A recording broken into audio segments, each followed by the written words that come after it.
안녕하세요. 저는 40대 여자입니다. 저와 남편은 소개팅으로 만나 결혼했습니다. 남편을 소개해준 친구 말이 사람이 착하고 성실하다면서 하도 괜찮은 사람이라고 하길래 만났는데 지금 와서 보니 아무래도 제가 깜빡 속은 것 같아요. 제 남편은 결혼 생활 내내 반백수나 다름이 없었어요. 결혼하기 전에는 큰 회사는 아니어도 작은 중소기업에 다니고 있었습니다. 그런데 결혼하고 얼마 되지 않아 일하다가 허리를 조금 다쳤다면서 좀 쉬어야겠다고 자기 마음대로 직장을 그만두더니만 제대로 된 직장에 취직할 생각을 안 하고 계속 놀았어요. 회사 그만두고 몇 달은 병원이랑 한의원만 다니면서 연신 누워만 있더라고요. 큰 병이면 저도 이렇게까지 말하지 않아요. 겉으로 보기엔 멀쩡합니다. 허리 아파서 일은 못하겠다는 사람이 친구 만나 술은 먹으러 다니고 당구며 볼링도 치러 다녀요. 회사에서 받은 퇴직금을 다 쓸 때까지 집에서 놀았습니다. 나중에는 퇴직금도 다 떨어져서 저한테 용돈을 타갔어요. 제가 미용실을 해요. 그래서 오전에 출근하면 밤 늦게나 가게 문을 닫고 집에 옵니다. 일주일에 하루 쉴까 말까 하고요. 하루 종일 서서 일하고 집에 들어오면 남편이라는 인간이 아무리 아파도 집안일이라도 하고 밥이라도 해놔야 하잖아요. 남편은 정말 허리 아프다는 핑계로 아무것도 안 하고 침대에 그대로 누워만 있습니다. 저도 처음엔 너무 꼼짝도 안 하길래 심하게 다친 줄 알았어요. 그래서 쉬는 날이면 쫓아서 같이 병원에도 갔습니다. 그런데 병원에서도 일을 못할 정도는 아니라고 하더라고요. 한의원에서도 약간 다친 거라고 며칠 쉬면 괜찮을 거라고 하고요. 그런데도 남편은 반년은 아무것도 안 하고 꼬박 집에 있었어요. 결국은 제가 참다 폭발해서 한판 했습니다. 병원에서도 한의원에서도 생활하기 어려울 정도로 다친 것도 아니라는데 사람이 왜 그렇게 엄살을 부려? 언제까지 집에만 있을 거야? 일 안 해? 의사들이 뭘 알아? 내가 아파서 도저히 못 움직일 것 같다는데 당신은 의사들이 괜찮다고 하는 말만 믿는 거야? 남편은 말도 안 되는 소리만 해댔습니다. 병원에서 이상이 없다고 해도 본인은 움직이기 싫을 정도로 아프다네요. 당신 아무것도 안 하고 집에만 있는 게 벌써 반년이야. 나이도 젊은 사람이 벌써 그러고 있으면 어떡해. 그때가 결혼한 지 1년 조금 넘었을 때였어요. 그러니 제가 얼마나 걱정되었겠어요. 아직 신혼이고 미혼도 안 된 사람이 조금 힘들고 아프다고 일도 안 하고 집에서 놀고 있는데 아내로서 마음이 조급하고 걱정되는 건 당연하잖아요. 저런 사람을 믿고 아이를 낳아야 하나 싶기도 하고 친정 부모님이 저만 보면 걱정하시는데 정말 창피해서 어디다 말도 못했어요. 나도 나가서 일하고 싶은 사람이야. 몸 괜찮아지면 당신이 말려도 일하러 나갈 거니까 잔소리 좀 그만해. 처음엔 남편도 제 눈치를 좀 보는 것 같더니만 나중에는 오히려 본인이 더 큰 소리를 치더라고요. 아픈 사람 구박한다고요. 저도 점점 그런 남편이 뻔뻔하게 느껴졌습니다. 저는 하루 종일 일하고 들어와서 손 하나 까딱하고 싶지 않은 상태인데 남편 밥까지 차려주고 집안일까지 다 하려니 억울하고 화도 나더라고요. 일도 안 하고 집에 있으면 집안일이라도 해야 할 거 아니야. 집안꼴이 이게 뭐야. 내가 돈도 벌고 당신 뒤치다꺼리까지 하려고 결혼한 줄 알아? 연애할 때는 별도 달도 다 따줄 것처럼 말하던 사람이 결혼하자마자 저렇게 변하니 정말 사기라도 당한 것 같은 기분이 들더라고요.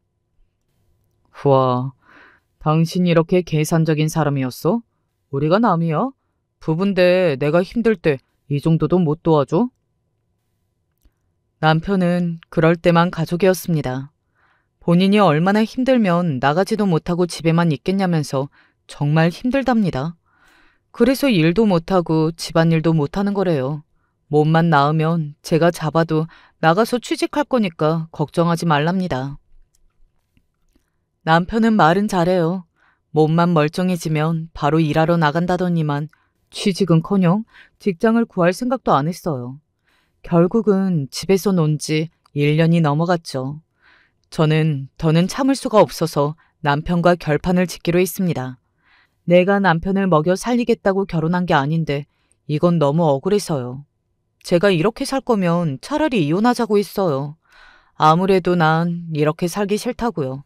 그랬더니 곧바로 남편이 알겠다고 안 그래도 취직하려고 일자리 알아보고 있다고 하더라고요. 나도 다 알아보고 있었어.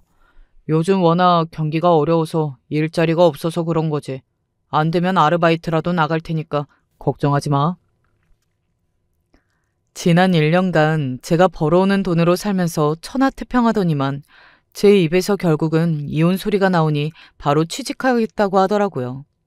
안 되면 아르바이트라도 한다고요. 당시에 남편 나이가 30대 중반이 넘었는데 아르바이트나 하겠다는 소리라 하니 저는 한심하다는 소리가 절로 목구멍까지 나오더군요. 그 나이에 기껏 한다는 소리가 아르바이트인가 해서요. 남편은 제 생각보다 훨씬 더 할 줄 아는 게 없는 사람이었습니다.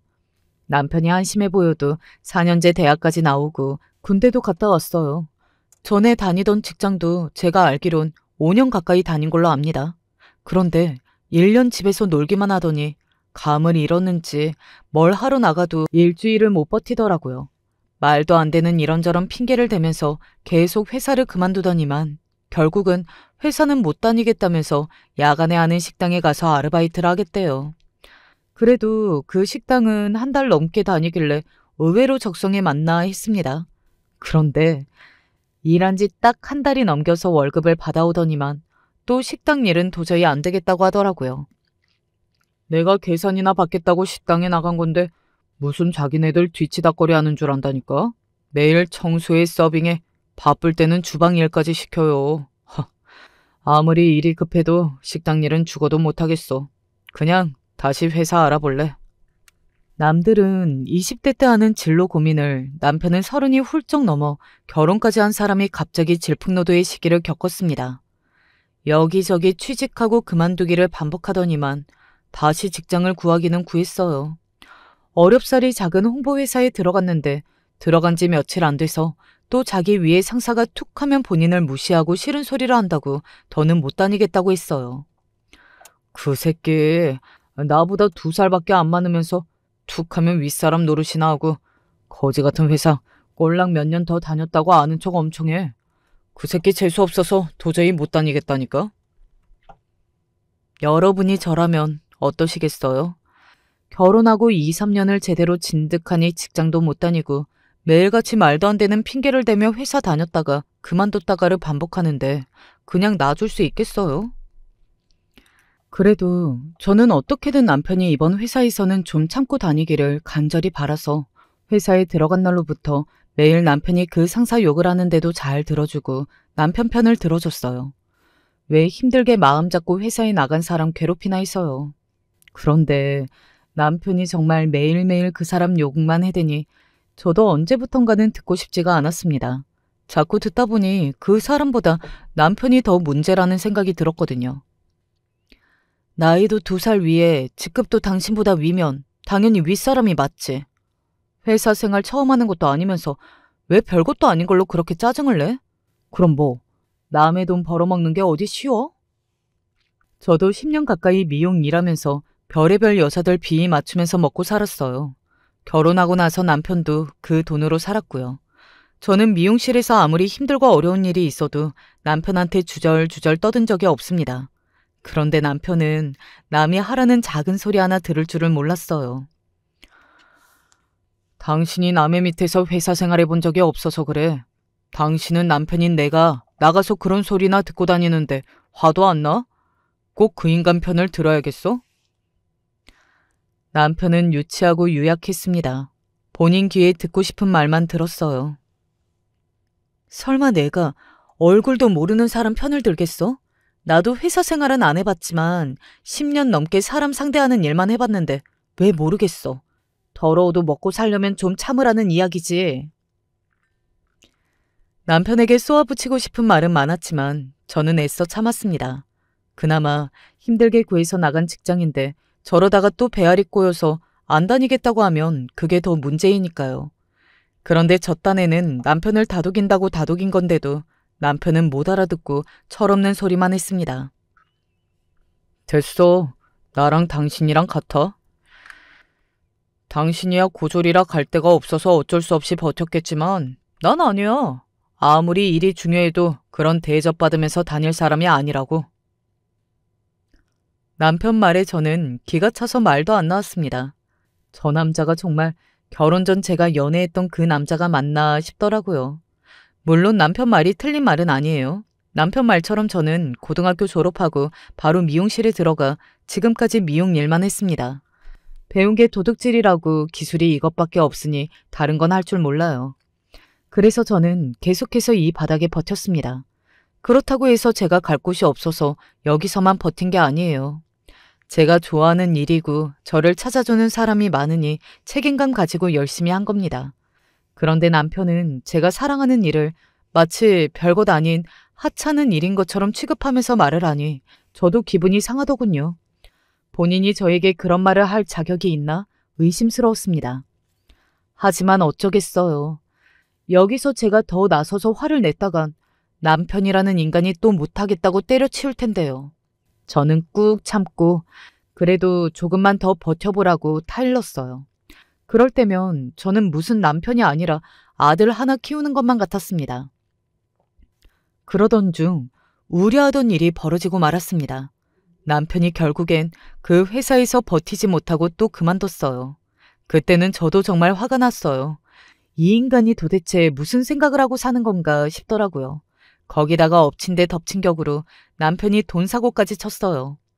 남편과 제가 함께 사용하던 생활비 통장이 하나 있었어요. 연애할 때부터 서로 한 달에 얼마씩 모아 데이트도 하고 연애도 가던 통장이라 결혼하고 나서도 그 통장에 제가 생활비로 하고 남은 여윳돈을 조금씩 모아둔 게 있었어요. 나중에 급한 일이 있으면 쓰거나 아니면 둘이 여행이라도 가려고 모아둔 비상금이었어요. 어느 날 통장을 확인해 봤더니 돈이 하나도 없더라고요. 정말 10원짜리까지 다 빼갔어요. 그 통장 비밀번호를 아는 사람은 저와 남편뿐이니 저는 당연히 바로 남편에게 물었습니다. 그 돈 어쨌냐고요. 남편은 뻔뻔한 얼굴로 처음엔 아니라고 모르는 일이라고 하더라고요. 그러더니 제가 은행에 전화해보겠다고 했더니만 그제야 이실직고를 했습니다. 친구 따라 비트코인을 했다고요. 남편은 친구 말만 믿고 비트코인에 넣었나 보더라고요. 더 심각한 건 우리 돈뿐만이 아니라 친구한테 돈까지 빌렸다는 겁니다. 거기다가 이미 투자한 돈은 거의 마이너스였어요. 더군다나 이 심각한 상황을 제가 먼저 통장에 돈이 없다는 걸 발견하지 않았다면 남편은 아마 끝까지 말 안 했을 거예요. 비트코인이 오를 때까지 계속 가지고 있을 거랍니다. 당신 도대체 왜 이래? 정말 머리가 어떻게 된 거야? 이제 하다 돈까지 날려먹는 거냐고. 나라고 그렇게까지 떨어질 줄 알았겠어? 근데 당신도 석진이 알잖아. 걔 서울대 나온 거. 걔가 돈까지 빌려주면서 무조건 넣어놓으면 10배까지 뛴다는데 어떻게 안 해? 여보, 정신 차려. 세상에 10배가 뛴다는 말을 믿어? 그런 일이 쉬운 일이냐고. 우리 돈이야. 그렇다 치고. 빌린 돈은 어떻게 할 거야? 당신이 세상 물정을 몰라서 하는 소린데 석진이 자식이 그거 지금 절대 팔지 말고 가지고 있으라고 했어. 그러면 무조건 오른다고 했다니까. 저는 너무 속상했어요. 돈도 돈이었지만 남편이 항상 제 말보다 다른 사람 말을 더 믿는 게 싫었습니다.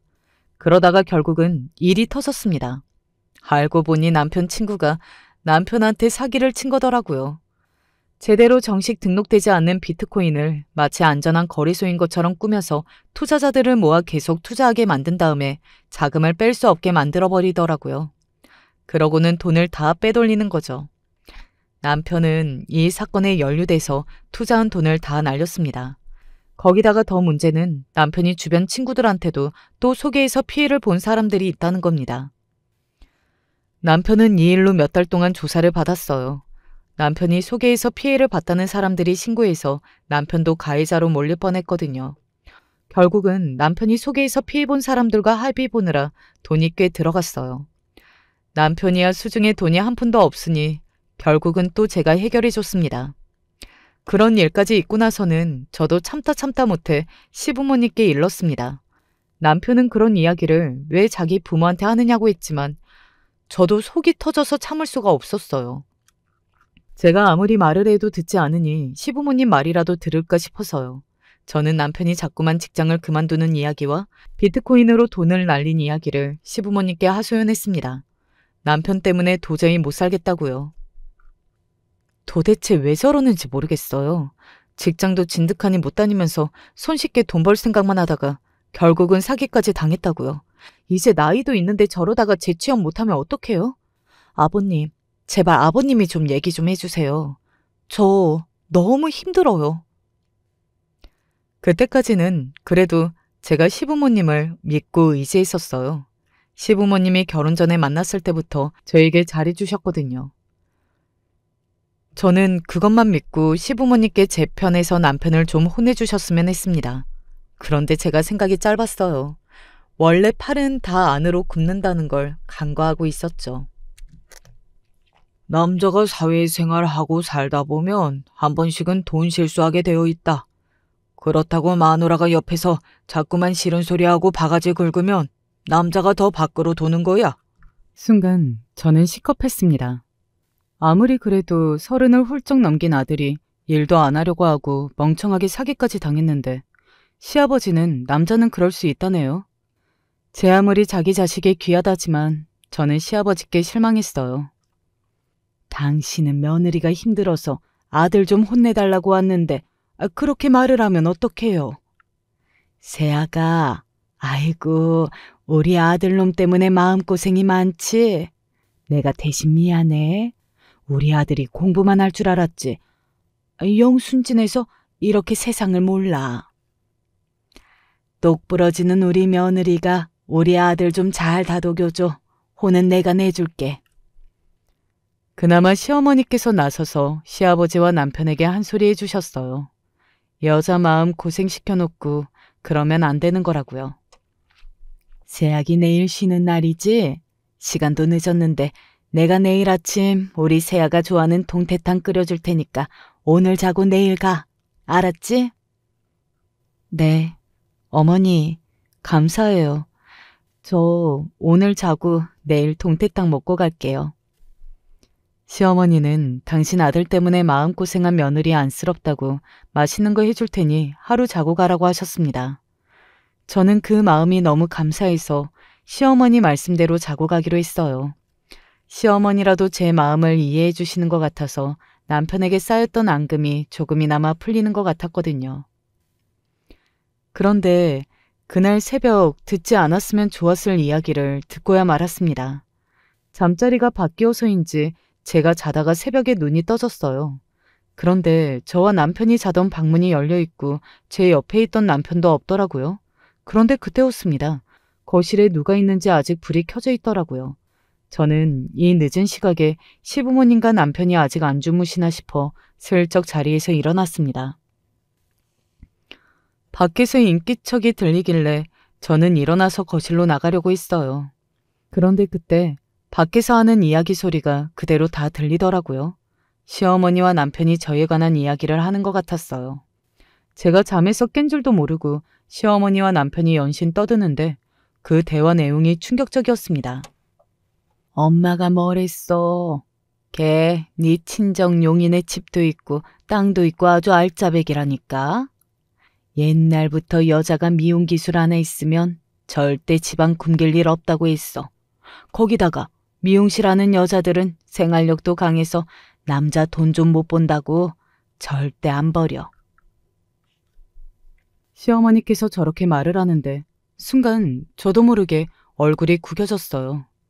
더군다나 결혼 전에 시어머니께서 저에게 했던 말까지 떠오르더라고요. 처음 결혼하겠다고 시댁에 인사 갔을 때 시아버지께서 제가 대학도 안 나오고 미용실에서 일하는 게 마음에 안 드신다고 은연중에 말을 하셨어요. 그런데 그때 시어머니께서 나서시면서 요즘 세상에 대학 좀 안 나온 게 무슨 흠이냐고, 남들 공부할 때 열심히 일해서 돈 벌었으니 더 대단한 거라고 하셨어요. 저는 그날부터 시어머니가 마냥 좋았습니다. 남편은 누가 들어도 좋은 대학에 나왔으니 대학도 못 나온 제가 마음에 안 드실 만도 한데 저에 관해 좋게 생각해 주시니 너무 감사했거든요. 그런데 막상 제가 없는 자리에서는 제가 생활력이 강하고 남편은 안 굶길 것 같아 좋다고 하시니 영 기분이 안 좋더라고요. 거기다가 연이어 남편이 하는 말이 가관이었어요. 그러게, 사실 나도 얼굴이 내 스타일이 아니라 몇 번 만나다가 헤어질 생각이었는데 엄마 말대로 처가에 돈도 좀 있고 여자가 능력도 있으니까 살기는 더 편하더라고. 엄마 말 듣기를 잘했어. 남편을 만난 지가 몇 년인데 저런 소리 하는 건 처음 들었어요. 원래 제가 본인 스타일이 아니랍니다. 그래서 몇 번 만나다가 말려고 했는데 저와 남편 소개팅을 해준 친구에게 제 조건을 듣고 그걸 쪼르르 시어머니께 말씀드렸나 봐요. 그 이야기를 듣고 시어머니께서 여자가 능력이 있는 게 더 낫다고 해서 만난 거라네요. 그렇다니까. 여자 얼굴 뜯어먹고 살 것도 아닌데 능력 있는 여편네 성격 받아주면서 사는 게 훨 낫지. 우리 아들 몸도 약하고 아침에 일어나는 것도 힘들어하는데 부지런하고 돈 많은 마누라 만나서 얼마나 다행이야. 제가 자는 줄 알고 시어머니와 남편이 연신 떠드는데 도저히 들어줄 수가 없었습니다. 시어머니나 남편은 도대체 무슨 생각으로 저런 말을 한 걸까요? 제가 부지런하고 생활력이 강하다는 말을 하고 싶었던 것 같기는 한데 그 말이 저에게는 절대 칭찬으로 들리지 않았습니다. 오히려 시어머니께서 남편에게 평생 저에게 빌부터 달라고 종용하는 것처럼 들렸죠. 다음 날 아침 저는 아침을 먹는 둥 마는 둥 하고 집으로 왔습니다. 도저히 그런 소리까지 듣고 기분 좋게 밥을 먹을 수가 없더라고요. 그게 티가 나는지 집으로 오는 내내 남편은 자기 엄마가 힘들게 아침부터 동태탕도 끓이고 상까지 차려줬는데 왜 그렇게 죽을 상을 하고 앉아 있었냐고 뭐라고 했어요. 엄마가 피곤한데도 당신 생각해서 아침 밥상까지 차렸는데 당신은 왜 먹는 둥 마는 둥 했어? 엄마가 당신 어디 아픈 거 아니냐고 걱정하시잖아. 남편은 제가 자기 엄마가 차린 밥을 대충 먹어서 시어머니가 속상해하셨다고 저더러 뭐라고 했어요. 어른이 해주신 음식을 왜 그렇게 먹냐고요. 저도 당연히 평소 같으면 그렇게 안 했죠. 남편이랑 시어머니가 어젯밤 나눈 대화가 자꾸만 거슬리다 보니 도저히 아무렇지 않은 척할 수가 없었어요. 몰라. 어젯밤부터 속도 더부룩하고 기분이 안 좋아. 당신이랑도 말할 기분 아니니까 그냥 좀 놔둬. 전날 밤 본인과 시어머니가 나눈 대화를 제가 들었는지 전혀 모르는 남편은 제 예민한 태도에 인상을 구겼습니다. 저도 저예요. 어젯밤 대화로 기분이 상했으면 남편에게 기분이 나빴다고 아무리 제가 없는 자리라도 어떻게 그런 대화를 할 수 있느냐고 따질 수도 있는 건데 입도 떨어지지 않더라고요. 제 마음도 모르고 남편이 한다는 말이 어이가 없었습니다. 우리 엄마가 우리 새아기 하면서 잘해주니까 아주 본인이 잘난 줄 알고 기고만장하지. 너 지금 그깟 돈 좀 벌어온다고 유세하냐? 내가 남편 노릇 못한다고 나한테 함부로 하는 건 그렇다 치는데 우리 엄마한테 함부로 하는 건 나 못 참아. 며느리 노릇 똑바로 해라. 아주 효자가 따로 없었습니다. 그나마 가지고 있던 돈에 내 돈까지 다 비트코인으로 날려서 부모님 용돈 드릴 돈도 없는 주제에 저딴 소리가 나오나 몰라요. 당신이 하는 짓이 예뻐야 시부모님한테도 대접해드릴 마음이 들지. 당신이 하는 일도 없이 매일 사고만 치는데 내가 시댁에 가고 싶겠어? 제 말에 남편은 할 말이 없는지 괜히 화난 척 미간을 구기며 먼저 차에서 내려 집으로 올라가 버렸어요. 그 모습에 저는 기가 차서 웃음이 다 나왔습니다. 자기 주제를 알아야 하는 건 남편 본인이면서 누구더러 이래라 저래라 하는지 모르겠어요. 어젯밤 시어머니와 남편이 나눈 대화가 너그럽게 생각하면 별일 아니라고 넘길 수도 있어요. 그런데 제 입장에는 그렇지가 않았습니다. 결혼한 이후 남편이 제대로 돈을 벌어온 게 없어요. 마땅한 이유 없이 제대로 일도 안 하면서 제가 벌어온 돈으로만 생활합니다. 더군다나 시부모님 용돈도 제가 다 드리고 있어요. 그러다 보니 어젯밤 이야기를 그냥 흘려보낼 수가 없었습니다. 시부모님도 남편도 저를 가족으로 생각하는 게 아니라 은행으로 생각하는 게 아닌가 싶어서요. 시부모님의 경제 상황이 좋지 않으세요. 그건 저도 결혼 전부터 알고 있었습니다. 젊어서부터 시어머니는 내내 가정주부셨고 시아버지는 공사 현장에서 일하시는 노동자였어요. 시아버지께서 혼자 벌어서 아들 하나 있는 거 어떻게든 잘나게 키우겠다고 남편한테 안 해준 거 없이 열심히 키우신 것 같아요. 그런데 저와 남편이 결혼하기 전 시아버지께서 일하시다가 무릎하고 허리를 다쳐서 병원 신세로 오래 지셨습니다. 그때 시어머니는 시아버지 간호를 한다는 핑계로 병원에만 계셨고 남편이 직장을 다녀서 벌어온 월급으로 세 분이 살았던 것 같아요. 그래서 남편이 그 나이 먹도록 모아둔 돈이 없는 거라고 저에게 말했거든요. 당장 시아버지는 일할 수가 없는 상황이고 보험도 없어서 병원비가 감당이 안 될 정도라 남편이 벌어오는 월급으로도 살기 힘들었다고 했어요.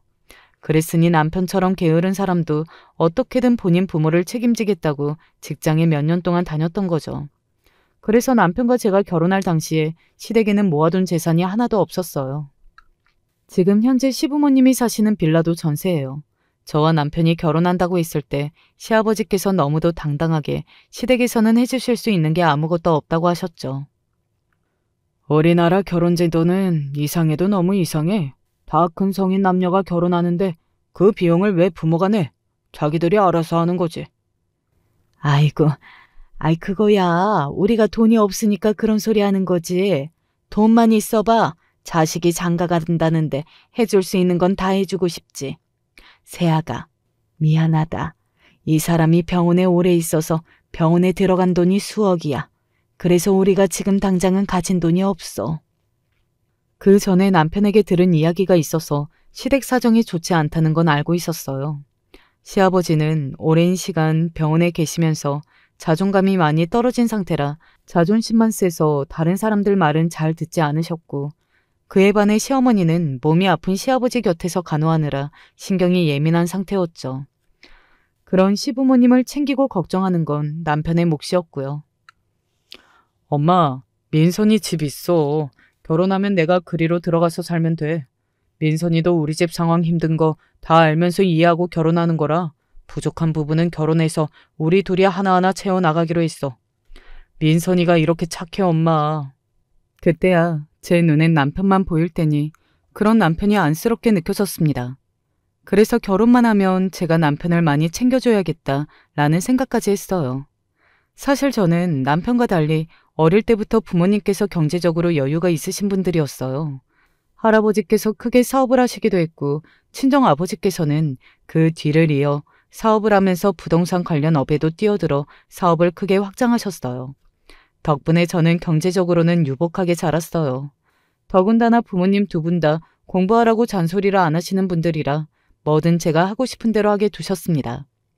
그래서 대학도 안 갔고 성인이 되자마자 바로 미용 일을 배웠어요. 제 본가는 용인이지만 제가 미용 일을 배우면서 강남 쪽으로 나오게 되자 아버지께서 한남동에 아파트를 한 채 사주셨어요. 나중에는 제 이름으로 미용실도 차려주셨고요. 네, 맞습니다. 저는 흔히들 말하는 금수저에 가까워요. 워낙 부모님께 사랑도 많이 받고 경제적인 지원도 많이 받으면서 곱게 커서 사람을 잘 믿어요.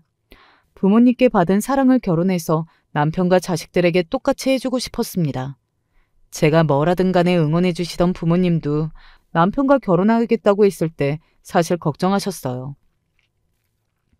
남편도 남편이지만 시댁 상황이 좋지 않으니 저에게 왜 괜히 결혼해서 지금까지 안 해본 고생하려고 하냐고 하셨죠. 그때 저는 철이 없었어요. 뭘 한다고 부모님 앞에서 당당하게 시댁이나 조건 같은 것보다 어떤 사람과 어떻게 결혼해서 사느냐가 더 중요하다고 말도 안 되는 소리를 해댔죠. 제가 그렇게까지 확신에 차서 말을 하니 부모님은 저를 믿어주셨습니다. 그 정도로 좋은 남자라면 잘 살라고요. 하지만 제가 제 발등을 찍었습니다. 결혼해서 살 남자를 불쌍하게 여기면 안 되는 건데 저와 남편은 처음부터 제가 남편을 챙기고 돌보는 게 익숙해져서 몇 년 사이 남편이 저렇게 게으르고 한심하게 변한 것 같아요. 아무리 생각해도 제가 멍청합니다. 콩깍지가 제대로 씌어서 남편 같은 남자가 뭐가 그렇게 좋다고 그때는 둘이 결혼만 하면 뭐든 다 극복할 수 있을 줄 알았어요. 사실 그때 저는 남편과 이혼해야 하나 정말 진지하게 생각했습니다. 지금 도망치지 못하면 남편과 시부모님께 엮여서 평생 호구로 살 것만 같았거든요. 그런데 인생이라는 게 원래 제 마음대로 되는 게 아니잖아요. 하필이면 그때 아이가 생겼어요. 그것도 쌍둥이가 제게 선물처럼 찾아왔어요. 결혼할 당시 저나 남편이나 젊은 나이는 아니어서 아이가 생기면 그냥 낳자라는 계획이었어요.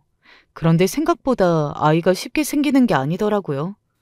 결혼하고 내내 안 생기다가 3, 4년 차에 갑작스럽게 생긴 아이들이라 저나 남편이나 마냥 기뻤어요. 남편과의 결혼 생활이 만족스럽지 않은 상황이었지만 어쩌겠습니까? 기다리던 아이가 둘이나 생겼으니 현실이 어떻든 참고 살아내야 했죠. 아이들이 생겼을 때 남편도 너무 좋아해서 사실 조금 기대했습니다. 아이들이 태어나면 남편이 정과는 달라지길 말이죠. 하지만 사람이 그렇게 쉽게 변하는 게 아니잖아요. 남편은 쌍둥이가 태어났다는 핑계로 더 일을 안 하려고 했어요. 애들도 아직 어리고 더군다나 우리는 쌍둥이인데 어떻게 남한테 맡겨? 거기다가 당신은 일도 바빠서 애들 거의 못 보잖아. 나야 당연히 쉴 수가 없지. 내가 쉬면 우리 생활비는 어쩌고? 그럼 당신이 일도 안 하고 아이 집에서 애들 키우겠다는 말이야? 사실 저야 직장인도 아니고 자영업자다 보니 애를 낳았다고 집에서 쉴 수는 없었어요. 애들이 눈에 밟히지만 먹고 살아야니 애들 낳자마자 2주 만에 미용실에 다시 나갔습니다. 애를 낳으면 바로 시터를 구해야 하나 하던 차였는데 글쎄 남편이 일은 안 하고 애들을 자기가 키우겠다네요. 더군다나 시어머니랑 같이요. 우리 엄마가 같이 애 봐준다고 하니까 애들 어린이집 갈 때까지는 나랑 엄마랑 키울게. 당신은 열심히 나가서 돈 벌어와. 그래, 애미야. 애 보는 게 얼마나 힘든 일인데 쌍둥이 보려면 무조건 둘은 있어야지. 내가 많이 도와줄 테니까 걱정하지 말고 너는 나가서 일해. 다른 사람들은 어떻게 생각할지 모르겠지만 사실 저는 남편이나 시어머니와 생각이 달랐어요. 제가 애를 키워본 적이 없어서 너무 모르는지는 몰라도 아이들은 금방 자라잖아요. 부모가 곁에서 살뜰하게 키워주는 것도 좋지만 3살만 넘어가면 애들한테 돈 들어갈 일이 태산인데 부모가 열심히 일해서 돈을 버는 게 더 나은 일이라고 생각합니다. 아이들은 전문적으로 아이를 봐주시는 분에게 맡기고요. 저희 친정 부모님은 저를 그렇게 키우셔서 그런지 저는 그게 더 낫다고 생각했는데 시어머니와 남편 생각은 달랐습니다. 애들을 어떻게 남한테 맡기냐고 했어요. 도와주시는 건 너무 감사한데 아버님도 건강이 좋지 않으신데 괜찮으시겠어요? 사실 제일 불편한 건 시어머니가 애들을 봐주신다는 거였어요. 말이 남편이 보는 거지 아들이라면 끔찍한 시어머니께서 남편이 애들 보게 하실 리 없으니까요. 결국은 남편이 하는 거 없이 또 팽팽 놀 게 뻔해요. 아이고, 애들이야 우리 집에 데려가서 같이 보면 되지. 뭐 너희 시아버지도 다 이해할 거야. 대신 애 보는데 장사 없는 거 알지? 애미 네가 알아서 용돈 좀 더 챙겨줘. 시어머니도 남편도 그렇게 하겠다고 하니 저로서는 말릴 재간이 없어서 우선 그렇게 하겠다고 했지만 저는 뒷일이 걱정이었습니다. 남편이 아무리 좋은 대학을 나왔다고 해도 벌써 제대로 된 직장을 다니지 않고 쉰 지가 몇 년이에요. 아이들이 크고 나서 남편이 재취업을 하려고 했을 때 과연 다시 취직할 수 있을까 걱정되더라고요. 이러다가 제가 평생 남편을 먹여 살려야 하는 건 아닌가 걱정됐죠. 더군다나 제가 시부모님까지 책임지게 생겼으니까요. 애 봐주시는 거 가지고도 생활비를 더 달라고 바로 이야기하시는데 저로서는 부담이었습니다. 사실 집이나 가게는 친정에서 도와주셨지만 오로지 우리 집과 시댁에 들어가는 용돈은 다 제가 책임지고 있잖아요. 미용실이 잘 되기는 하지만 그래도 제가 혼자 벌어서 모든 생활비를 다 내는 건 부담되는 일이었어요. 더군다나 시어머니도 이해가 안 되는 게 본인 귀한 아들이 일도 안 하고 집에서 애만 본다는 게 정말 괜찮으신 건가 싶었어요. 대부분의 시어머니들은 귀한 아들이 일도 안 하고 집에서 애만 본다고 하면 뜯어 말릴 게 뻔하잖아요. 하지만 저희 시어머니는 그렇지 않았어요. 정말 당신 아들한테 일하라는 잔소리도 안 하시고 같이 쌍둥이를 키웠습니다. 언제부턴가는 저도 포기했어요. 남편한테 아무리 그래도 나중을 생각해서라도 괜찮은 자리 있으면 면접도 보고 일하러 나가라고도 했는데 전혀 움직일 생각이 없더라고요. 오히려 애 키우기도 힘든데 자꾸만 돈 타령을 한다고 저에게 뭐라고 했어요. 그런 소리까지 들으니 저도 더 말하고 싶지 않아서 결국은 포기한 거예요. 어차피 애들은 어린이집에 가게 되면 지금처럼 남편이나 시어머니가 둘 다 애들을 볼 필요도 없으니 그때 되면 다시 남편과 이야기해야겠다 싶었죠. 그런데 애들이 4살, 5살 될 때까지도 남편은 일할 생각을 안 했어요. 정말 저도 이런 말까지 하고 싶지 않았지만 팔자 좋은 아줌마처럼 애들 어린이집 보내면 시어머니랑 영화 보러 다니고 카페에 브런치 먹으러 다니더라고요. 제가 준 카드로 말이죠. 저는 너무 황당해서 남편에게 그만 놀고 취직하라고 화를 냈어요. 더는 못 참아주겠다고요. 당신이 하도 애들 핑계대서 나도 지금까지 참았는데 더는 못 참아주겠어. 당신 애들 키우느라 고생한 거 아는데 내가 계속 말했잖아. 가게 사정이 좋지 않다고. 시부모님 생활비까지 드리느라 나도 너무 힘들어. 나도 이제 한계니까 당신이 좀 도와줘. 치사하게 일일이 다 말할 수는 없지만 사실 남편하고 시댁에 들어가는 돈이 너무 많아요. 저 혼자 벌어서는 감당할 수가 없습니다. 결혼하고 초반에 시부모님이 경제활동을 못하시니 남편이 용돈을 좀 드리자고 해서 한 달에 50에서 100만 원 정도씩 드렸어요. 남편이 일하지 않는다고 드리던 걸 갑자기 안 드릴 수는 없으니 남편 대신에 제가 계속 용돈을 드렸습니다. 아이들 낳고 나서는 시어머니께서 애들도 봐주시니 아예 대놓고 생활비를 달라고 하셔서 한 달에 300만 원씩 드렸어요. 금액도 저랑 상의 없이 남편 혼자 결정한 겁니다. 사실 금액이 부담되는 건 사실이에요. 그래서 남편에게도 말했습니다. 그 비용이면 차라리 시터를 구하는 게 나을 것 같다고요. 그 말에 남편은 저에게 화를 냈습니다. 자기 엄마랑 시터가 같냐고요. 시터는 남이고 우리 엄마는 가족인데 그게 돈으로 계산이 되는 일이야? 우리 엄마도 아버지 돌보면서 애들까지 봐주느라 고생인데 꼭 돈 가지고 그렇게 말을 해야겠어? 돈 얘기를 안 할 수가 없지. 우리 집에 돈 버는 사람은 나 하나인데 당신이 시부모님께 얼마를 주기로 했든 간에 다 나더러 알아서 하라는 거야? 돈 문제로 싸우고 싶지는 않았지만 남편이 자기 일 아니라는 듯 항상 태평하게 말을 하니 저도 화가 나더라고요. 그것뿐이 아니에요. 시아버지께서 병원에 가거나 집안에 큰 물건을 사야 할 때마다 다 남편이 자기 카드로 결정했어요. 남편의 카드값도 제가 내주는 거니 결국은 시부모님까지 제가 다 책임지고 있는 거죠. 미용실이라는 게 잘 될 때야 여유가 있지만 그렇지 않을 때도 있어요. 제가 의도하지 않았는데도 어느새 제가 두 집안을 책임지게 되니 몸도 마음도 여유가 없는 게 너무 힘들더군요. 저도 좀 쉬고 싶어요. 아이들과 시간도 보내고 싶습니다. 할 수 있다면 일주일에 2, 3일이라도 애들과 함께 있고 싶어요. 그런데 벌어야 할 돈이 있으니 마음이 조급해서 집에 있을 수가 없어요. 남편이 취직만 좀 해서 조금만 저를 도와주면 저도 마음의 여유가 좀 생길 수 있을 것 같은데 제가 남편에게 조금만 도와달라고 해도 나가서 일할 생각을 안 하니 저와 남편은 싸울 수밖에 없었죠. 당신이 애들 안 키워봐서 그러는데 애들 키우는 게 얼마나 힘든 줄 알아? 나도 이러다가 우울증 걸리는 거 아닌가 싶을 정도로 너무 힘들다니까. 우리 엄마 없었으면 난 정말 우울증 걸렸을 거야. 시부모님한테 돈 들어가는 게 아까워서가 아니라 들어갈 돈이 많으면 당신이 당연히 나가서 돈을 벌어야지. 어떻게 다 나더러만 감당하라고 해? 남편은 굳이 시키지도 않은 일을 자기 마음대로 해놓고 애들 키우는 게 너무 힘들었다면서 앞으로 몇 년 더 자기는 집에서 쉴 자격이 있답니다. 그 말에 정말 기가 차서 말도 안 나왔어요. 마음 같아서는 그럼 내가 집에서 애 키울 테니 당신이 나가서 일해서 번 돈으로 가장 노릇도 좀 하고 당신의 부모 생활비도 주라고 소리치고 싶었습니다. 하지만 남편도 자기 나름대로 애들 키우느라 고생한 게 있으니 저도 한 발 물러서서 꾹 참았어요. 그러면서 생활비라도 좀 줄여서 드리면 안 되냐고 했죠. 한 달에 300만 원씩 드리는 건 너무 무리라고요. 몰라. 나는 우리 엄마 고생하는 거 너무 안쓰러워서 죽어도 300만 원은 드려야겠어.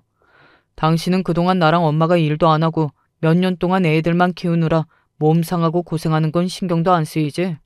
정 안 되겠으면 장인 장모한테 좀 도와달라고 하면 되잖아.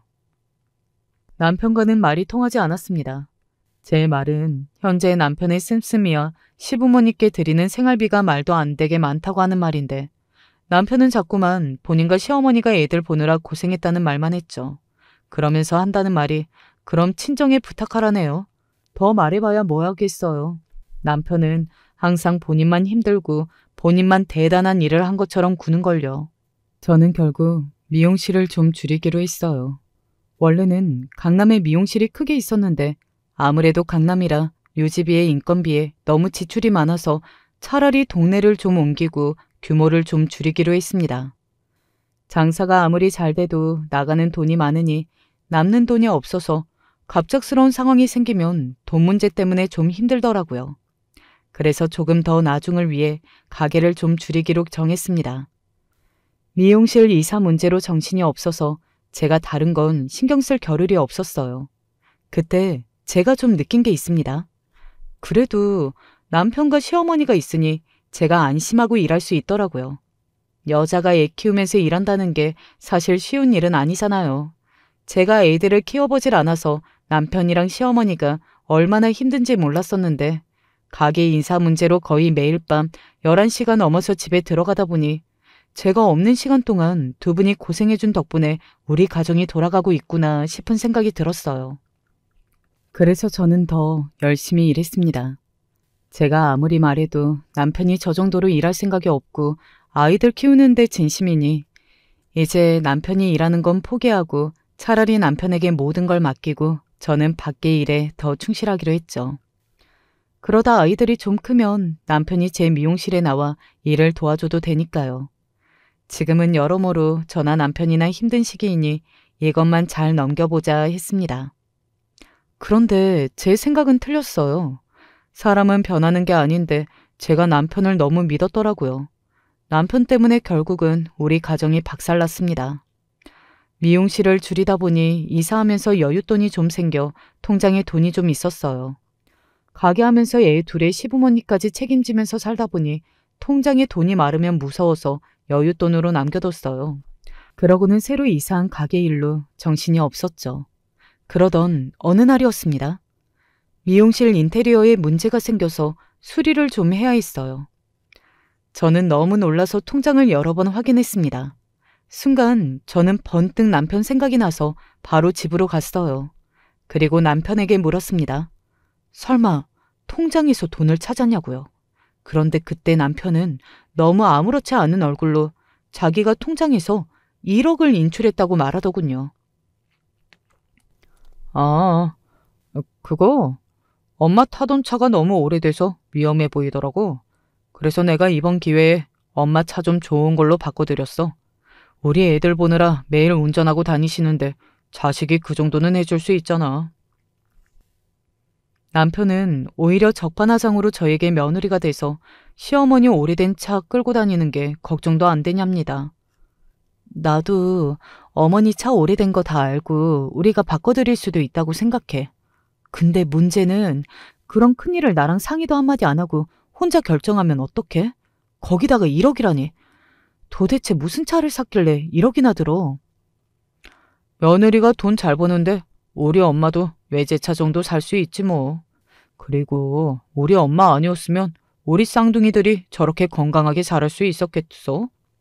애 키워주는 거에 비하면 1억은 돈도 아니지. 순간 저는 어안이 벙벙해졌습니다. 남편 말은 시어머니께서 쌍둥이들을 키워주셨으니 이 정도는 당연한 거랍니다. 저는 아버지께 물려받은 15년 넘는 차를 타는데 70이 다 된 시어머니는 1억이 넘는 외제차를 사드렸다네요. 그것도 저랑 한마디 상의도 없이 제 돈으로요.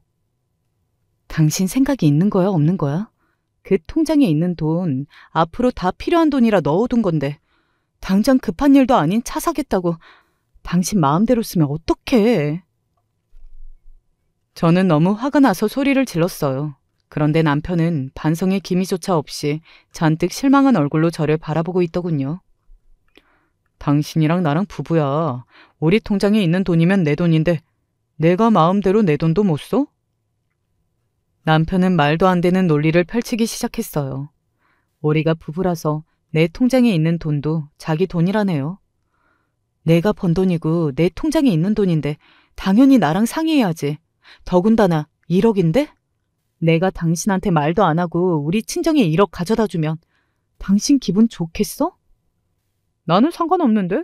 당신도 나한테 말하지 말고 알아서 해. 됐지? 남편은 나이를 어디로 먹었는지 모르겠네요. 이게 장난하는 것도 아닌데 유치하게 저더러도 마음대로 하라네요. 저는 너무 황당해서 콧방귀가 절로 나왔어요. 지금까지 저는 우리 식구의 시댁 식구들까지 먹여 살리느라 옷 한 벌 제대로 사지 못하고 일만 하면서 살았어요. 열심히 살다 보면 언젠가 남편도 저에게 고마워할 날이 올 거라고 기대하면서요. 그런데 제 기대는 산산조각 났습니다. 이미 저와 남편 사이의 신뢰가 깨져버렸어요. 그날 밤 저는 너무 스트레스를 받아서 잠도 못 자고 다음 날까지 밥도 잘 못 먹었어요. 그러다 더는 안 되겠다 싶더라고요. 그동안 제가 너무 많은 걸 참고 넘어가 줬더니 남편이 선을 넘었어요. 더는 남편과 시부모님께 얼매이며 살고 싶지 않았습니다. 그로부터 얼마 뒤 저는 큰 결심했어요. 그러고는 남편에게 제 결심을 보여주기 위해 시부모님을 집에 초대하라고 했습니다. 오랜만에 저녁 식사를 대접하겠다고요. 당신이 웬일이야? 우리 부모님께 밥을 다 차려준다고 그러고 오늘 해가 서쪽에 떴나?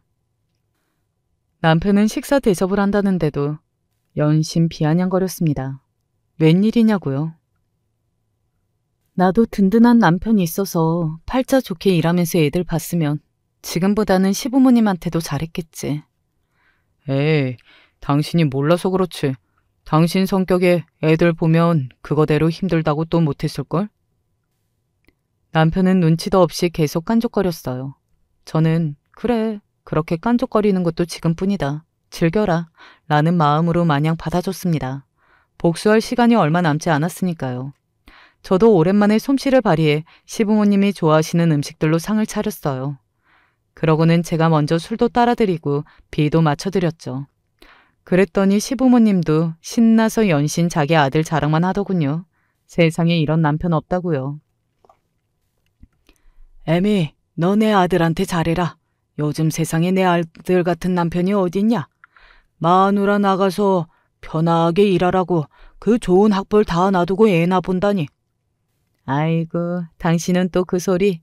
우리 며느리가 그럴 만한 능력이 있으니까 그런 거지.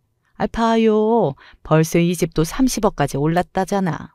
우리 아들이 우리 며느리 아니었음 이렇게 좋은 집에 살겠어요? 시어머니는 남편이나 시아버지와 달리 참 눈치가 빠릅니다. 시아버지께서 싫은 소리를 하시자마자 바로 태세 전환을 하시더라고요.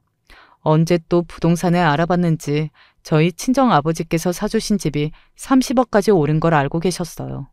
저는 이제 때가 됐다 싶었습니다. 그래서 제가 준비한 서류들을 꺼내왔어요. 근데 어쩌죠? 저 이제 집 팔아서 어머님 아들 여기 못 살아요. 제 말에 어안이 벙벙해진 시어머니와 남편은 그게 무슨 소리냐고 했습니다. 심지어 남편은 왜 당신 마음대로 집을 팔았냐고 소리를 질렀어요. 당신이 그랬잖아. 내 마음대로 하라고. 아버님 말씀이 맞아요. 제 남편 같은 사람은 아마 세상 어디에도 없을 거예요. 이것 보세요. 남편이라는 작자가 글쎄 마누라 돈을 야금야금 빼돌려서 딴짓거리를 하고 있었더라고요. 저는 미리 준비한 남편 통장 내역과 사진들을 시부모님 앞에 던져줬습니다. 그 서류에는 그동안 남편이 시부모님께 드린다던 300만 원의 생활비 중 100만 원을 시부모님이 아닌 다른 곳으로 보내고 있는 증거가 그대로 찍혀 있었어요. 남편이 하는 짓이 너무 얄미워서 제가 얼마 전에 남편의 통장 내역을 싹 뒤졌습니다. 아무래도 시어머니께 1억이나 되는 차를 아무렇지 않게 사준 걸 보면 그동안 저 모르게 또 돈을 빼돌린 건 아닌가 해서요. 저와 남편은 연애할 때부터 통장이랑 카드 비밀번호가 둘이 똑같았어요. 제가 하도 바빠서 은행에 잘 가지 않으니 남편은 제가 본인 통장까지 확인 안 하는 줄 알고 아주 멍청한 짓을 하고 다녔더라고요. 알고 보니 남편, 이 자식이 꼴에 바람을 피우고 있었더라고요. 웬 여자한테 몇 개월 전부터 매달 100만 원씩 보내고 있었어요. 저는 황당해서 남편이 돈을 보낸 여자가 누군지 사람을 붙여 알아봤습니다. 그런데 남편이 대낮에 그 여자랑 그 여자 집으로 들어가는 사진을 확인했어요. 저는 그 여자와 남편이 함께 있는 사진까지 다 시부모님 앞에 던졌습니다. 그러자 시아버지가 사진을 들고 하나하나 확인했어요. 그러더니 시아버지께서 작은 목소리로 산부인과? 라고 속삭였어요. 그 여자가 남편과 산부인과로 들어가는 사진도 같이 찍혔거든요. 사진을 보고 시아버지는 놀라서 깜짝 놀라시는데 시어머니는 전혀 놀라지 않고 눈동자만 흔들리더군요. 역시 어머님은 알고 계셨네요. 그 여자 임신했더라고요. 아버님, 손주 하나 더 보시게 생겼어요. 뭐야? 손주? 이 새끼 너 미쳤어? 어디 할 짓이 없어서 바람을 피워? 시아버지는 곧바로 남편의 멱살을 잡아 흔들어댔어요. 무슨 짓을 하고 다니는 거냐고요. 저도 물론 남편의 더러운 이중생활을 알게 된 이후 며칠 동안 정신이 없을 정도로 충격받았습니다. 하지만 저에게는 우리 쌍둥이가 있잖아요. 화만 내고 있기엔 제 시간이 너무 아까웠습니다. 이건 이혼 서류야. 어차피 당신 앞으로 재산도 없어서 재산 분할할 것도 없으니까 양육권, 친권 다 넘기고 합의 이혼 서류에 사인해. 그럼 나도 더는 당신 귀찮게 안 해. 합의 이혼이라니 말도 안 돼. 이 집에 네 가게에 재산이 있는데 무슨 합의를 하라는 거야? 그리고 애들은 나랑 우리 아들이 다 키웠는데 양육권을 넘기라니. 그제야 시어머니도 본색을 드러내셨어요. 제 재산도 아이들도 놓치지 않겠다면서 개거품을 물더라고요. 어머님도 참 양심 없으시네요.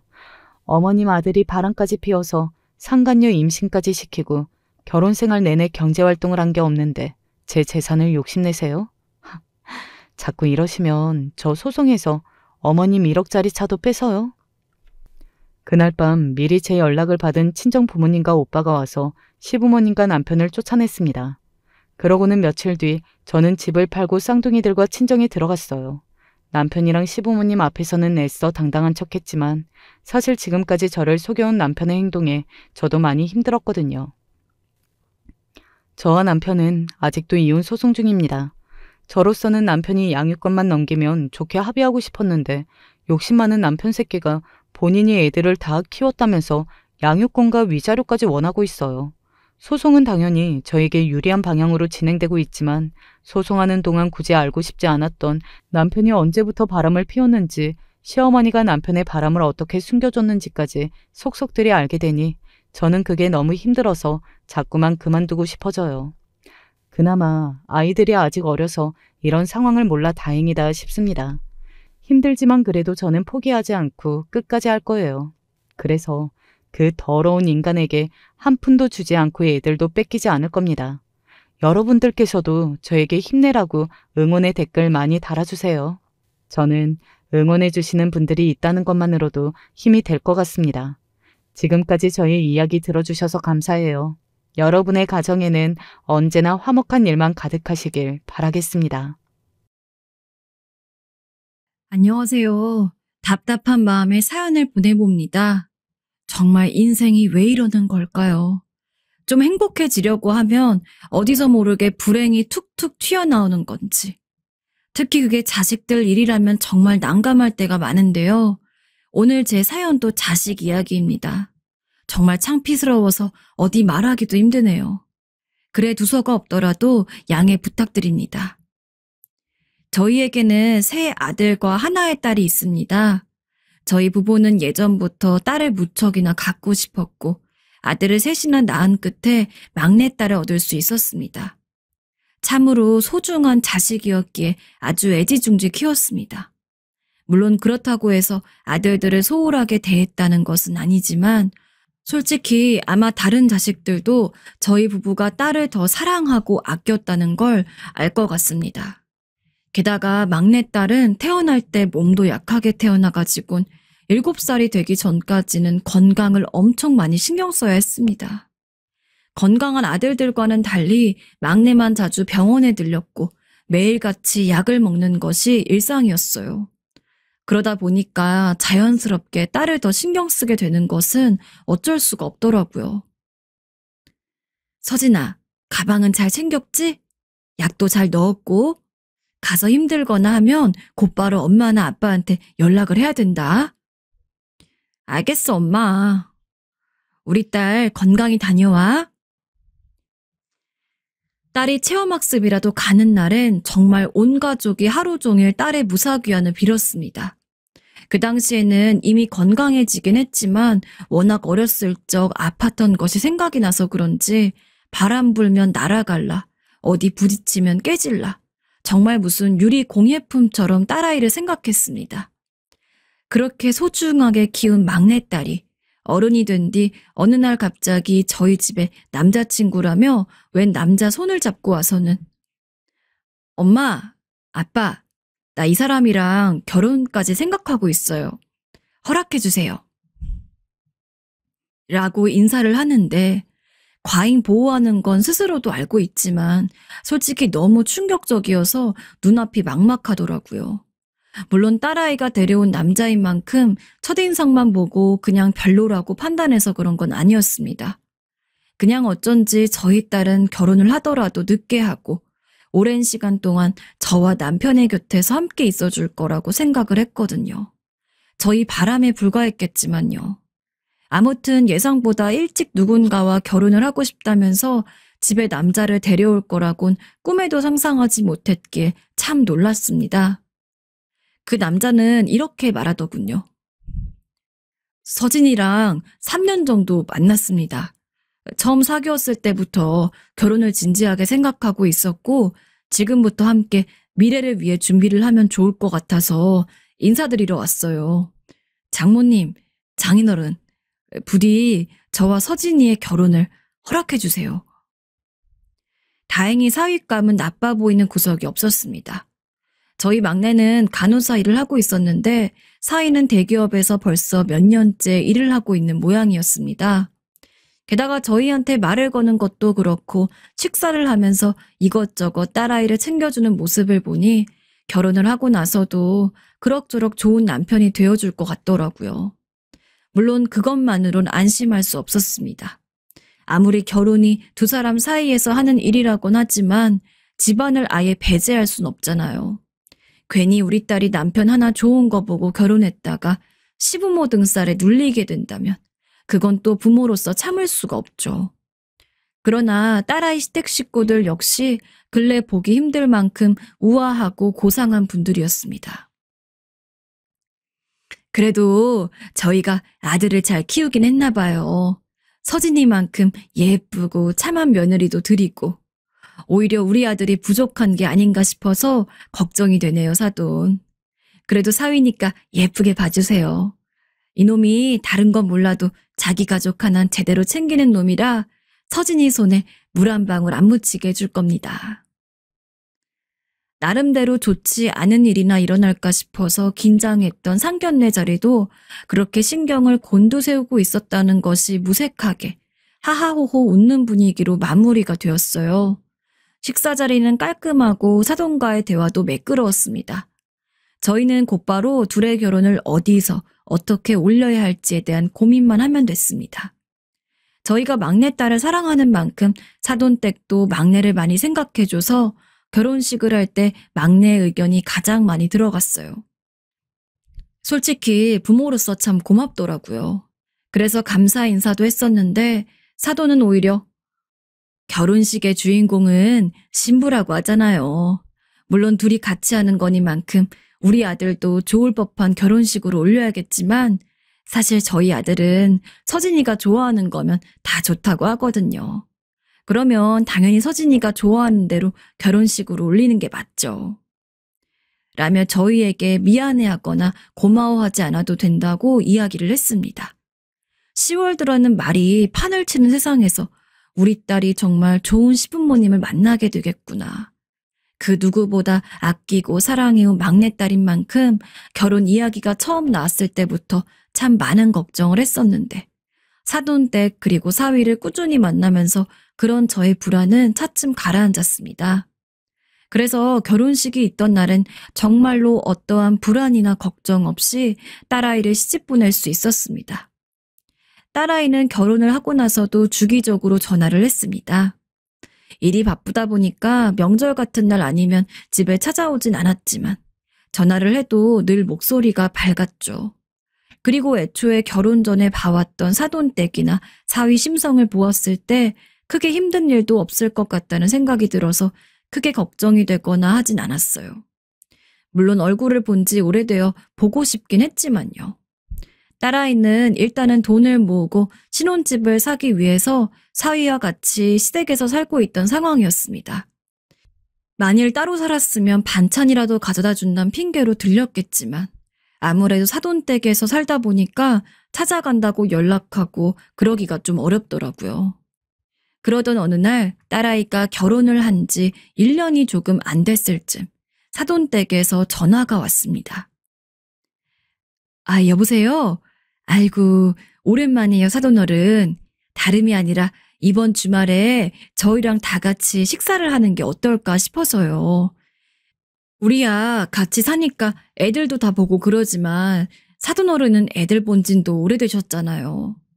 언제 한 번은 이런 날을 가져야 할 것 같아서 날을 잡고 있었는데 이번 주말이 제일 날 것 같아가지고 연락드렸습니다. 가능하시면 오셔서 밥 한 끼 하고 가셨으면 좋겠어요. 예상치 못한 저녁 식사 초대였습니다. 당연히 저와 남편은 기쁜 마음으로 알겠다고 하고 주말을 위해서 준비를 했습니다. 사실 집에 사람이 많다 보면 피곤한 건 집주인이라 사돈 어른들도 저희를 초대하는 게 아주 달갑진 않았을 수도 있는데 그래도 저희가 막내를 많이 못 본 걸 생각을 해주시는 것 같아서 너무 고마워가지고 사돈댁 드실 보약이랑 홍삼도 미리 사두고 이참에 반찬을 제대로 챙겨줘야겠다 싶어서 또 가기 전날에는 거의 하루 종일 집에서 요리만 했습니다. 약속했던 날이 되자 저희 부부는 두 손에 사돈어른과 애들 줄 것을 바리바리 싸가지고는 사돈댁으로 향했습니다. 도착하니 이미 어느 정도는 상이 차려져 있더라고요. 아이고, 주말에 쉬고 싶으셨을 텐데 초대해 주셔서 정말 감사드려요. 이건 별거 아닌데 두 분 드시라고 홍삼이랑 보약 좀 준비해봤어요. 끼니 챙기시고 한 포씩 드시면 좋을 거예요. 결혼 초반에만 해도 아예 새 신혼집을 제대로 사기 위해서 돈을 모으던 딸과 사이는 우연치 않게 괜찮은 분양 아파트에 당첨이 되어가지고 입주 시기를 기다리면서 몇 개월 정도만 시댁에서 더 있으면 되는 상황이었어요. 저는 저대로 이제 딸아이가 시댁에 있을 날이 얼마 안 남았으니 나름대로 기쁜 얼굴을 하고 있을 거라고 생각을 했습니다. 시부모가 아무리 좋다고 해도 남편과 단둘이 사는 거랑은 다르니까요. 근데 집에 도착해서 본 딸아이의 얼굴이 영 좋지가 않았습니다. 서진아, 너 무슨 일 있니? 요새 잠이라도 못 잤어? 아니면 어디 아파? 안색이 왜 그렇게 어두워? 엄마랑 아빠가 걱정되게. 아니에요. 엄마 아빠 괜찮아요. 그냥 어제 잠을 조금 설쳐서 그래요. 그저 정든 시댁을 떠나는 게 아쉬운 며느리라기에는 너무 낯빛이 창백했습니다. 딸아이는 괜찮다고 하는데 전혀 괜찮지 않은 얼굴로 괜찮다고 하는데 마음이 놓여봤자 얼마나 놓이겠습니까? 계속 걱정스러운 얼굴로 딸아이를 보면서 일단 식사를 하기 위해 자리에 앉았습니다. 그 뒤로 몇십 분 정도는 상견례 때 분위기와 같이 사돈댁이랑도 이야기를 나누고 오랜만에 보는 사위랑도 대화를 나누었어요. 근데 그때 계속 웃는 얼굴로 저희와 이야기를 하던 사돈이 갑자기 표독스런 얼굴을 하면서 제 딸에게 가서 총각김치 그것 좀 꺼내와라 라고 했습니다. 딸아이는 아무런 군말도 없이 일어나서 김치를 가져왔고요. 솔직히 기분이 좀 언짢았습니다. 단순히 일을 시켜서 그런 게 아니라 사돈의 어투와 표정이 마치 아끼는 며느리가 아니라 그냥 돈 주고 부리는 아랫사람을 시켜먹는 것 같았거든요. 그래도 설마 그렇게 우아하고 고상하던 사돈어른이 그럴 리가 없다고. 내가 딸을 너무 걱정하다 보니까 좀 예민하게 생각했나 보다라고 하면서 넘어갔습니다. 하지만 사돈이 제 딸을 부려먹는 것은 거기서 그치질 않았습니다. 분명 있을 거 다 있는데도 사돈은 쓸데없이 저희 딸아이한테 그릇 좀 더 가져와라. 여기 젓가락이 하나 부족한데 얼른 가서 챙겨와. 라며 자질구레한 심부름을 늘 다 시켰습니다. 심지어 한창 식사를 하고 있는 도중에 얘, 너는 시아버지가 밥 다 드시면 담배 피는 것도 모르니? 시아버지 식사 다 하셨으면 알아서 담배를 가져와야 될 거 아니야. 얼른 안방 가서 챙겨와. 라며 말도 안 되는 요구를 했습니다. 그리고 딸아이는 그런 말도 안 되는 이야기에도 아무런 말도 하지 않고 사돈이 시키는 것을 고분고분 따르더군요. 심지어 사돈은 딸아이를 그리 부려먹으면서도 저희 눈치 한번 보지 않았습니다. 오히려 저희한텐 웃는 얼굴로 아이고, 처음부터 완벽히 준비해서 차려놨어야 되는데 죄송해요. 라며 사과를 했죠. 얼떨떨한 마음으로 밥을 먹고 나오는데 아무리 생각해도 딸아이 취급이 저희가 생각하는 것 이하였습니다. 우리가 보는 앞에서도 저렇게까지 딸아이를 막 부려먹는데 대체 저희가 없을 땐 얼마나 이것저것 시킬지 감이 잡히지 않았어요. 아무래도 한 번 더 확인을 해봐야 될 것 같아서 집에 오면서 사돈댁에 다시 전화를 걸었습니다. 오늘 식사 대접해 주셔서 너무 감사드려요. 다름이 아니라 조금 송구스럽지만 다음에는 저만 가가지고 하루 묵고 와도 괜찮을까요? 아유, 오늘은 밥을 먹느라 딸아이랑 대화를 많이 못해가지고 아쉬워서 그래요. 사돈댁만 괜찮으시면 신세 좀 질게요. 그럼요. 하루 정도야 편히 있다 가셔도 됩니다. 너무 감사드립니다. 그러면 다음 주에 뵐게요. 다행히 그쪽도 괜찮다고 해서 전 바로 다음 주에 다시 한번 딸아이를 보러 갔습니다. 이번엔 남편은 집에 두고 저만 사돈댁으로 향했죠. 도착하니 막내는 앞치마를 메고서 무언가 준비를 하고 있었고 곱게 차려입은 사돈댁이 저를 반겨주었습니다. 만약에 하루 있으면서 별다른 일이 일어나지 않으면 제가 그때 느꼈던 건 그냥 기우겠거니 하고 넘어가려고 했어요. 하지만 얘, 내가 요리하기 전에 청소기 한번 싹 돌리라고 하지 않았니? 너는 너희 부모님 오시는데 어떻게 집 청소할 생각을 안 하고 아유, 이렇게 하나하나 이야기를 해줘야 한다니. 지금이라도 빨리 돌려라. 청소기 다 돌리면 물걸레로 바닥 싹싹 닦고. 세상에 말이 안 나오더라고요. 소중한 막내딸이라 정말 손에 물 한 번 안 묻히고 키웠습니다. 아들들이 집안일을 하면 했지 딸아인 자기가 뭔가를 한다고 해도 저와 남편이 나서서 말릴 정도로 곱게 키웠어요. 그런데 어떻게 저번에도 그렇고 부모인 제가 눈앞에 떡하니 있는데도 아무런 죄책감 없이 시집살이 시킬 수가 있는 걸까요? 여전히 군말 하나 하지 않고 시부모의 말을 따르는 딸아이를 보니 눈물이 앞을 가렸습니다. 제가 보는 와중에도 저렇게 대놓고 할 정도면 사실상 제가 안 볼 땐 더 많은 시집살이 시켰겠죠. 진짜 이 집안일을 전부 다 저희 다 딸아이한테 맡기는 것 같았습니다. 작게는 쓰레기 버리는 것부터 시작해서 사돈댁 방까지 저희 딸아이가 전부 쓸고 닦고 해야 했어요. 그 모습을 보고 있는데 정말 속에서 뭔가 울컥거려가지고 그거 참느라 고생했습니다. 우리 불쌍한 딸아이는 이 모든 시집살이를 어떻게 참고 있었던 걸까요? 저희가 자기를 듬뿍 사랑했다는 것도 그 누구보다 잘 아는 딸입니다. 나쁜 거는 안 보고 좋은 것만 보고 자라왔던 딸이 이런 곳에 시집을 와서 팔자에도 없을 집안일을 하고 있는 걸 보니까 억장이 무너졌고 전 당장이라도 딸아이 손을 잡고 나가고 싶었습니다. 그래도 최대한 참았어요. 한 번만 더 그러면 이야기를 해야지. 한 번만 더 그러면 내가 뭐라고 화를 내야겠다. 어쩌면 이미지가 좋았던 시댁에게 막연한 기대감이 있었던 것 같아요. 이번만 특별히 유난을 떤 거고 평소에는 딸아이를 잘 챙긴다는 그런 어떠한 확증을 받고 싶었어요. 하지만 제가 아무리 지켜봐도 사돈은 제 딸아이를 부려먹는 일을 좀처럼 멈추지 않았죠.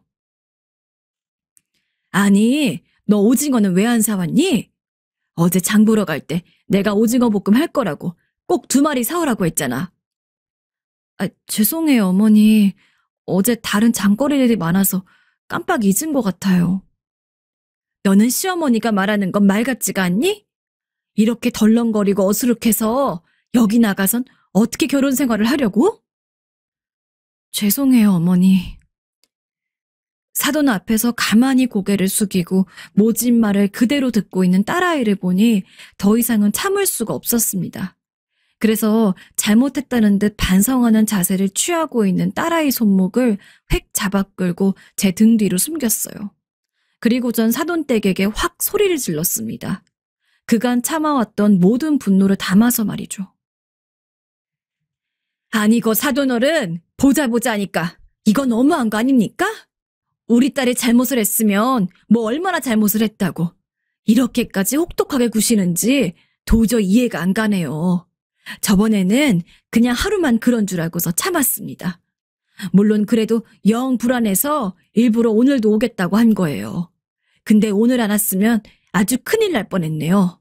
내 딸이 시댁에서 이런 취급받을 줄 알았으면 사위가 아무리 잘나고 괜찮아도 난 절대 결혼 안 시켰어요. 이런 거지 같은 집안하고는 내가 미쳤지. 이런 집안하고 결혼을 시켰으니. 솔직히 사돈도 사돈이지만 사위도 짜증이 났습니다. 아니, 자기 부모가 지 아내를 그렇게 부려먹는데 어떻게 남편이 돼가지고 그 앞에서 말릴 생각을 하나 안 하는지. 나 참 기가 차더라고요. 내가 진짜 상견례 자리에서 깜빡 속았나 보다 싶고 그때는 무슨 제 딸이 하는 말이면 간이고 쓸개고 다 빼줄 것 마냥 입안에 혀처럼 굴더니 이건 뭐 결혼하고 나니까 볼장 다 봤다는 건지. 아무리 화장실 들어갈 때랑 나올 때 마음이 다르다고 해도 이건 진짜 너무한 거 아닙니까? 너도 그래. 네 부모가 그렇게 네 아내를 노예처럼 부려먹고 그러면 남편이 돼가지고 가로막고 나설 수도 있어야지. 어떻게 그렇게 손 하나 까딱 안 하고 지켜보고만 있어? 너 그때는 우리 딸 말이면 벌벌 길 것처럼 굴더니 다 거짓말이었지? 더 마음이 아팠던 것은 제가 사돈어른과 사위에게 삿대질을 하며 소리를 치자 딸아이가 고개를 숙이고 있다가 화들짝 놀라서는 제 팔을 휙 붙잡고 아니라고 시집살이 안 당한다고 그들을 변호할 때였습니다. 아니, 정황상 누가 봐도 제 딸이 억울하게 그것도 가혹하게 시집살이 당하는 게 확실한데 대체 이 집에 살면서 무슨 세뇌를 들었으면 저렇게까지 사돈이랑 사위 편을 드나 싶었어요. 딸아이는 간절한 얼굴로 제발 그만해요, 엄마 라고 했지만 전 딸이 그러면 그럴수록 더욱 분노를 참을 수가 없었습니다. 이렇게 착한 딸을 이런 악독한 집안에 맡길 수 없었기에 이혼이고 뭐고 다 끝장볼 작정으로 더 크게 화를 내고 아예 사돈댁 멱살까지 잡을 기세로 덤볐습니다. 근데 더 웃긴 게 뭔지 아세요?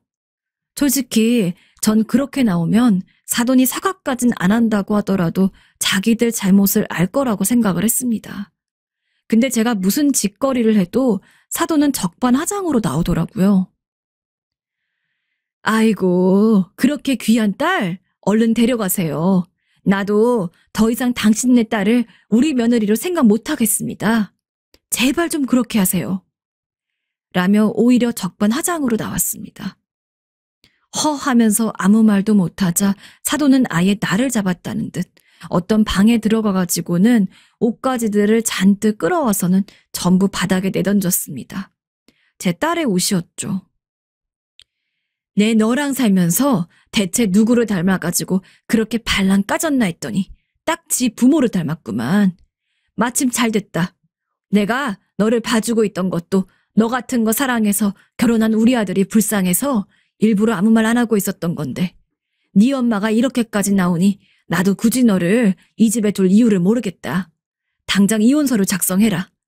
나도 봐줄 만큼 봐줬고 참을 만큼 참았어. 뭐라고요? 누굴 닮아 까져요? 지금 말 다 했어요? 당장 그 말 취소 안 해요? 지금 누구 딸한테 그런 말을 하는 겁니까? 사위는 그제서야 심각함을 느꼈는지 사돈을 말리더군요. 근데 말리면서 하는 말이 너무 이상했습니다. 어머니, 저 괜찮아요. 제가 선택한 거잖아요. 저 아직은 이 사람 사랑해요. 그래서 이 사람이 아무리 잘못을 했어도 지금은 더 같이 있고 싶어요. 마치 제 딸이 무언가 큰 잘못을 했다는 것 같은 뉘앙스였죠. 화가 난 상황이었지만 무언가 이상하게 돌아가는 분위기를 감지할 수는 있었습니다. 그래서 사돈에게 내 딸이 무슨 일이라도 저질렀는지 물어보려고 했어요. 하지만 사돈이 입을 여는 것이 빨랐습니다. 이봐요, 사돈. 결혼 1년도 안 돼서 댁따님이 바람핀 건 알고 있으셨습니까? 그것도 대낮에 모텔 들어가는 걸 내 두 눈으로 똑똑히 봤습니다. 그동안 내가 얼마나 이뻐하고 용돈도 주고 좋게 대했는데 내 딸처럼 잘 대해준 호의를 먼저 배신한 건 당신 딸이에요. 만약 우리 아들이 대낮에 웬 낯선 여자와 팔짱을 끼고 다정하게 모텔 들어간 거 봤다면 어떻게 하실 겁니까? 참나 어이가 없어서. 거기다 그뿐만인지 아세요? 그 후에도 몇 번이나 걸렸습니다. 우리 아들 앞에서도 얘가 말도 안 되는 짓거리 한 애예요. 충격적이었습니다. 딸아이가 바람을 폈다니. 믿기지가 않아서 딸아이를 쳐다봤지만 그 모든 말이 사실이라는 듯 딸은 제 눈을 피했어요. 하늘이 노래졌습니다. 머리가 핑글핑글 돌아서 쓰러질 뻔한 걸 간신히 참고 황망하게 사돈과 딸만을 번갈아 가면서 봤습니다.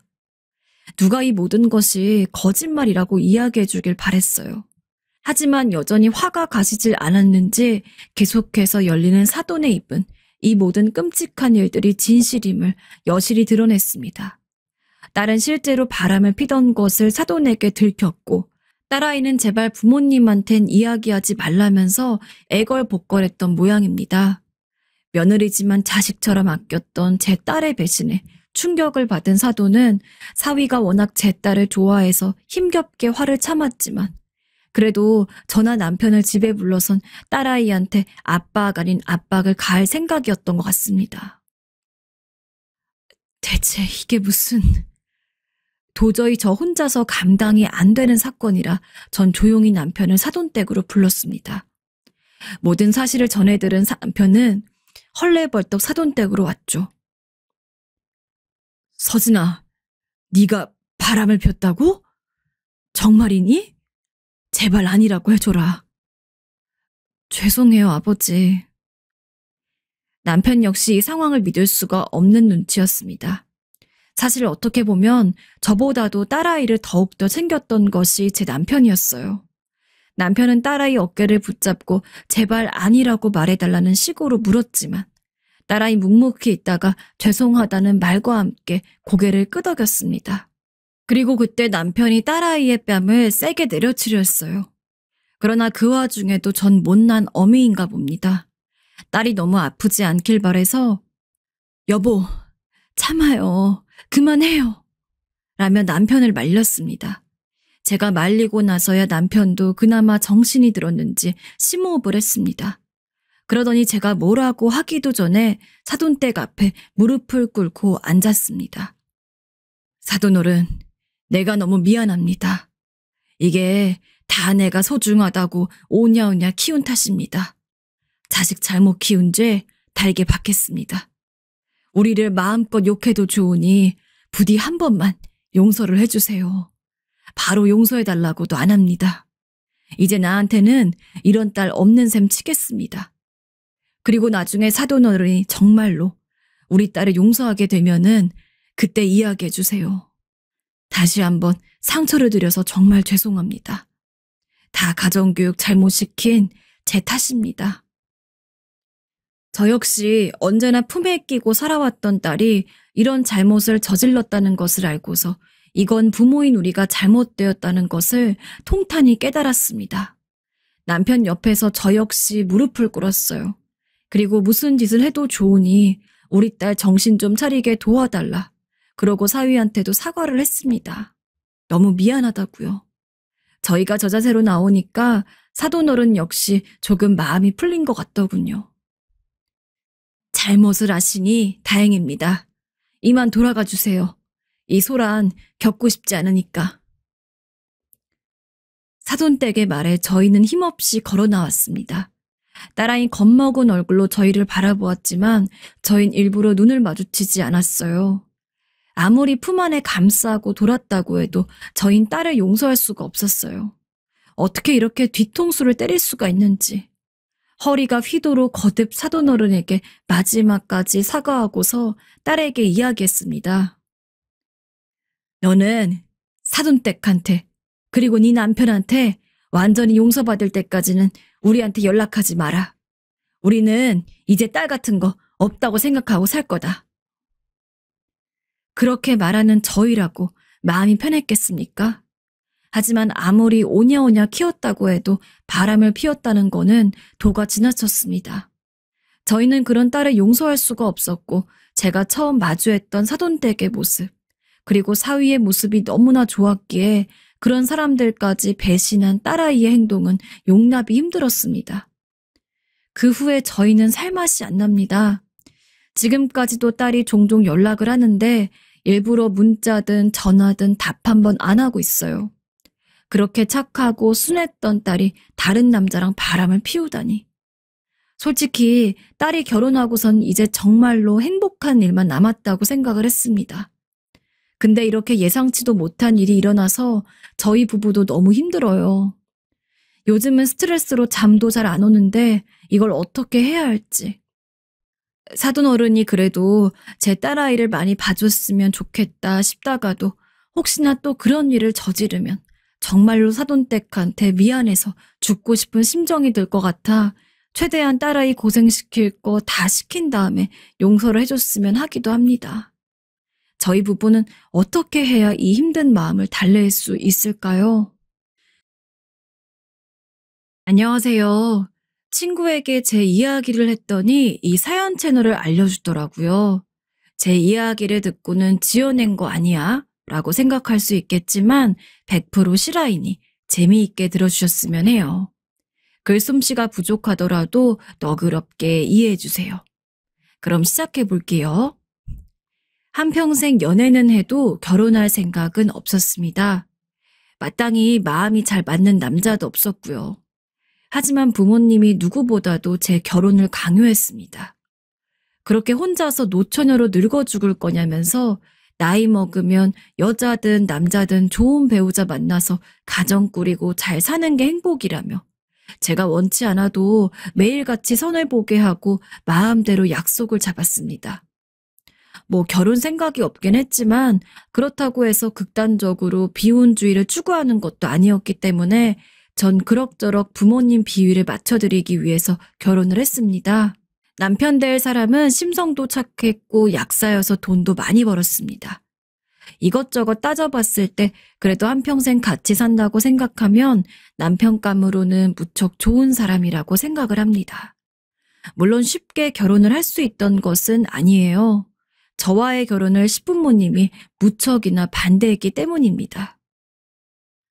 우리 아들이 약사인데 변변찮은 직업 가진 여자랑 어떻게 결혼을 시켜?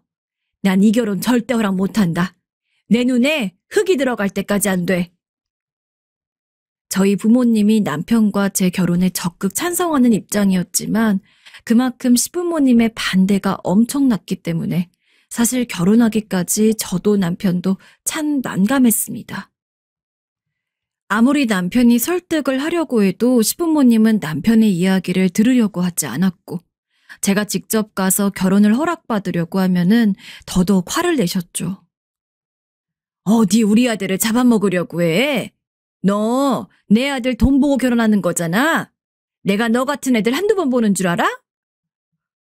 솔직히 그럴 때마다 저도 마음에 너무 상처를 입어서 결혼을 포기할까 생각도 했습니다. 하지만 그러기엔 남편이 너무도 굳건하고 강경하게 결혼을 밀어붙였어요. 그나마 남편이 저랑 결혼을 꼭 하겠다고 단식투쟁 안 했으면 아마 몇 년이 지나도 결혼을 허락받기 힘들었을 겁니다. 시부모님도 남편이 그렇게까지 나오니 어쩔 수 없이 결혼을 허락했지만 여전히 제가 마음에 안 든다는 눈치였죠. 인사 한번 드리러 가면 의도적으로 저랑 눈을 마주치지 않았습니다. 예쁜 우리 아들, 이거 먹어라. 많이 먹어야 건강하게 일할 수 있지. 아유, 약사일인데. 같이 식사라도 하면 제 앞에 있는 맛있는 음식들을 의도적으로 남편 쪽에다 밀어놓는 등 사실 그 행태 자체는 참 유치했지만 그래도 시부모님이 계속 결혼을 반대하셨다는 걸 알았기에 아무 말 안 하고 이해했습니다. 하지만 그런 저일지라도 시부모님이 친정 부모님을 깔보는 것은 조금 참기가 힘들더라고요. 상견례 날 이야기를 해드리려 하는데요. 참고로 저희 아버지는 굉장히 구두쇠입니다. 젊을 적부터 돈 쓰는 법을 모르셨고 최소한의 생활비를 빼면은 무조건 저축만 하시는 분이었어요. 당연히 어머니와 결혼을 했을 때도 마찬가지였습니다. 어머니의 성격도 명품 같은 거 잘 안 사시고 안 좋아하시는 분이라 두 분은 겉만 보면 그냥 평범한 가정에서 살고 있는 아줌마 그리고 아저씨처럼 보였어요. 그에 반해 시부모님은 해장국집을 하고 계셨는데 장사가 꽤 잘 되는지 그래도 어지간한 집보다는 나름대로 잘 사는 편이었습니다. 겉으로 보기에도 그런 티를 냈고요. 근데 저희 상견례 날에 시부모님, 특히 시어머니가 아주 작정을 했는지 손이며 팔이며 귀에 온갖 장신구들을 잔뜩 달고 옷도 잘은 모르지만 명품처럼 보이는 것을 입고 오셨습니다. 시아버지도 꽤 깔끔하게 값이 나가 보이는 옷을 입고 오셨는데 그에 반해서 저희 부모님은 그냥 평소 입는 옷에 비해서 조금 더 깔끔한 차림을 하고 있을 뿐이었습니다. 그런 저희 부모님을 보던 시어머니가 위에서 아래로 저희 부모님을 훑더라고요. 아무리 돈이 없어도 그렇지 상견례인데 아유 꼴이 저게 뭐람? 그 말을 듣는 순간 전 한 대 얻어 맞은 것 같았어요. 허나 시어머니는 다 들리는 혼잣말을 하고는 상견례가 진행되는 내내 저희 부모님이 뭐라고 한마디만 하시면 아유 사돈이 뭘 모르네. 그냥 우리가 알아서 할 테니까 따라오기나 해요. 란 식으로 말하며 철저히 저희 부모님에게 무안을 줬습니다. 그 자리에서 화가 안 났다면 거짓말입니다. 하지만 부모님 성격상 기분 나쁜 일이 있어도 꼭 한 번은 참고 넘어가시는 분들이어서 제가 열받아 주먹이라도 쥐면 은근히 저에게 눈짓을 주면서 하지 말라는 식으로 저를 말렸어요. 우린 괜찮아. 그러니 일단은 넘어가자. 사돈도 언젠가 누그러지시겠지. 나중에 엄마가 저렇게 저를 말리시기까지 했죠. 솔직히 제 눈엔 누가 봐도 자기들이 더 돈이 많아 보이니까 유세를 떠는 걸로밖엔 보이지 않았습니다. 아까 말했듯이 저희 부모님, 특히 아버지가 구두쇠인 건 맞습니다. 그래서 혼수 같은 것도 제가 번 돈으로 샀고 집에서 한 푼 도와준 거 없어요. 하지만 살면서 부모님 덕분에 배우고 싶은 것도 배우며 살았고 부족함 없이 자랐습니다. 저희 부모님이 결혼 비용에 대해서 저를 도와주지 않은 것은 제가 조금 더 스스로 자립하여 살 수 있기를 바라기 때문이지 정말로 필요한 곳에서 돈을 아끼시는 분들은 아니었습니다. 아니 근데 시부모님은 아무것도 모르면서 그저 근검 전략이 생활화되어 있을 뿐인 저희 부모님을 저렇게 낮게 보고 남편은 참 마음에 들었지만 시부모님이 정말 별로였습니다. 심지어 저희 부모님을 무시한 건 상견례 날뿐만이 아닙니다. 그 이후로도 결혼을 하고 나서 어쩌다 한 번씩 시부모님을 뵐 때가 있으면 괜히 저희 부모님을 생각해주는 척하면서 무시하는 발언들을 참 많이 했습니다. 아까 말했던 것처럼 시부모님은 식당 일을 하는데 들어보니까 시어머니가 사장이더라고요. 그걸 가지고 저희 볼 때마다 어찌나 자랑을 하는지 말끝마다 내가 사장이라서를 맨날 붙였습니다. 예, 오늘 백화점에서 산 이 옷 어떠니? 내가 사장이라서 한 벌 해입었다. 아, 네 어머니 예쁘네요. 그지? 너도 그렇게 생각하지? 그래도 그냥 본인 자랑만 하고 마시는 분이었다면 제가 그렇게까지 화가 나지 않았을 겁니다. 어느 날 갑자기 저한테 연락이 와가지고 어머님 무슨 일이세요? 하고 대꾸를 했더니 뜬금없이 저한테 사부인 뭐 하시니? 아무래도 집에 계시면 심심하시고 건강에 오히려 더 안 좋아. 차라리 식당에서 일하시면 내가 월급도 많이 주고 할 테니 여러모로 좋지 않을까? 한번 말씀드려 보렴. 라고 하더라고요. 저희 어머니 일 안 하시는 건 맞지만 일을 안 해도 돼서 안 하는 겁니다. 아니, 일을 안 해도 충분히 먹고 살 수 있을 만큼 여유가 있는데 왜 굳이 일을 해야 하나요? 근데 시어머니는 저희 어머니가 못 산다는 것을 거의 확정지으면서 아주 거드름을 피우며 저희 어머니를 부려먹을 생각이 만만했습니다. 당연히 처음에는 제가 저희 어머니 일 굳이 안 하셔도 괜찮아요. 마음만 감사히 받을게요. 하고 막았습니다. 그런데 그 이후에도 어쩌다 저렇게 마주칠 일이 있으면 그래도 다시 생각해봐. 내가 사돈인데 월급 제대로 안 챙겨줄 것 같아? 저번에 보아하니까 너네 집 형편이 썩 좋진 않아 보이던데. 아휴, 기분 나쁜 건 아니지? 에휴, 그냥 내가 보기에 그렇다는 거야. 라며 은근히, 아니 대놓고 저희 어머니를 무시했습니다. 이게 지금 글로는 잘 표현이 안 되는데 누가 봐도 본인이 우위에 서서 가지고는 저희 어머니를 골탕 먹이려는 게 분명했습니다. 참 우리 집 부자라고 말하기도 그렇고 아니 말하고 싶지도 않아서 그냥 유치하다고 생각하며 무시하려 했어요. 그런 상황을 몇 번을 겪으니까 제가 참을 수가 없더라고요. 차마 남편에게 이야기하기도 좀 그랬습니다. 평소에도 남편은 시부모님에 대한 저의 투정을 많이 들어줬고 그럴 때마다 자기가 미안하다며 부모님, 특히 어머니가 성격이 너무 세서 자기도 어떻게 할 수 없다고 이야기한 적이 많았습니다. 그런 상황에서 아무 잘못 없는 남편한테 더 뭐라고 하기도 그렇고 결국 저는 그동안 시어머니에게 들어왔던 모든 이야기들을 어머니에게 이야기하기로 마음을 정했습니다. 아이고, 우리 딸 무슨 일이야? 엄마, 나 자꾸 어머님이... 근데 어머니 목소리를 듣는 순간 왈칵 눈물이 나더라고요. 시어머니 앞에선 꾹 참았지만 사랑하는 어머니를 계속해서 무시하고 아래로 보는 시어머니의 행태가 제 안에서 계속 상처로 골마왔던 모양이었습니다. 말을 채 끝마치지도 못하고 엉엉 우는 저를 어머니가 어르고 달랬어요. 그의 코를 훌쩍거리면서 시어머니가 어머니에 대해 뭐라고 이야기했는지를 전부 이야기했죠. 가게에서 일하러 오라는 말 역시 함께요. 사실 그런 말들을 전하면서도 마음이 찢어졌습니다. 어머니의 딸로서 제가 다 막을 수 있었다면 좋았을 텐데 아무런 힘이 없어 이렇게 불쾌한 이야기까지 어머니에게 전해야 한다는 사실이 원망스러웠습니다. 저희 어머니 평생 본인 입을 옷은 안 입고 본인 먹을 것도 안 먹으면서 저에게만 돈 쓰신 분입니다. 자신의 행복보다 제 행복이 더 중요하다면서 어떤 일이 있어도 저를 늘 우선으로 생각해 주신 분이 어머니예요.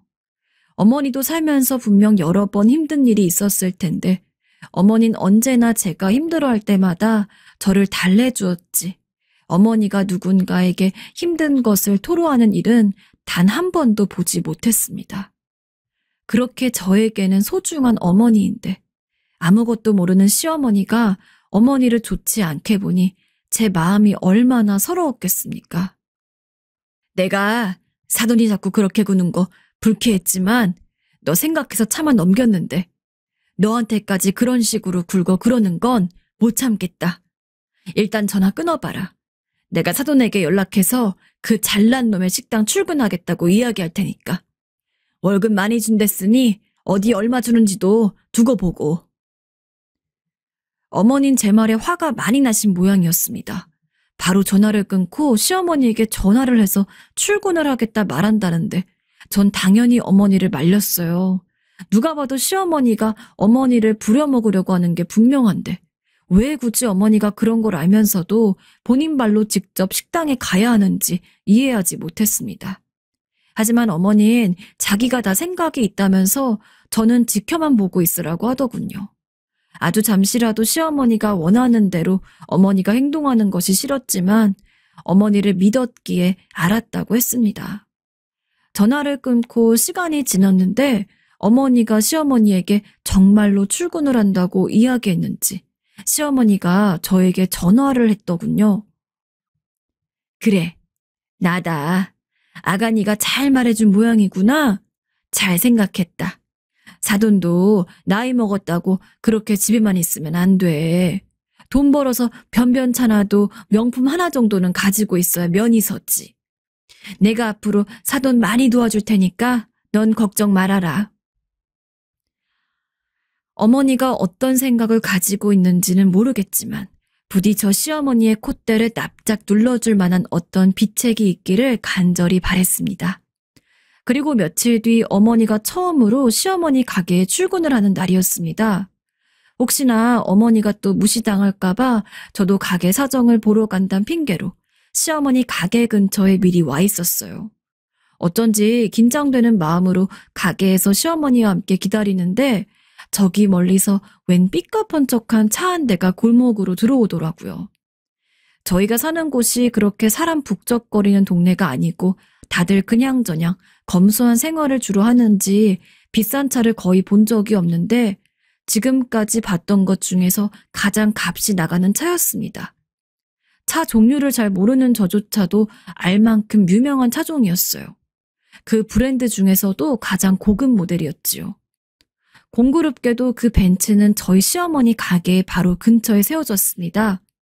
운전석에선 양복을 입은 엄청 잘생긴 젊은 남자가 나왔고 그 남자는 바로 뒷좌석으로 가서 문을 열었습니다.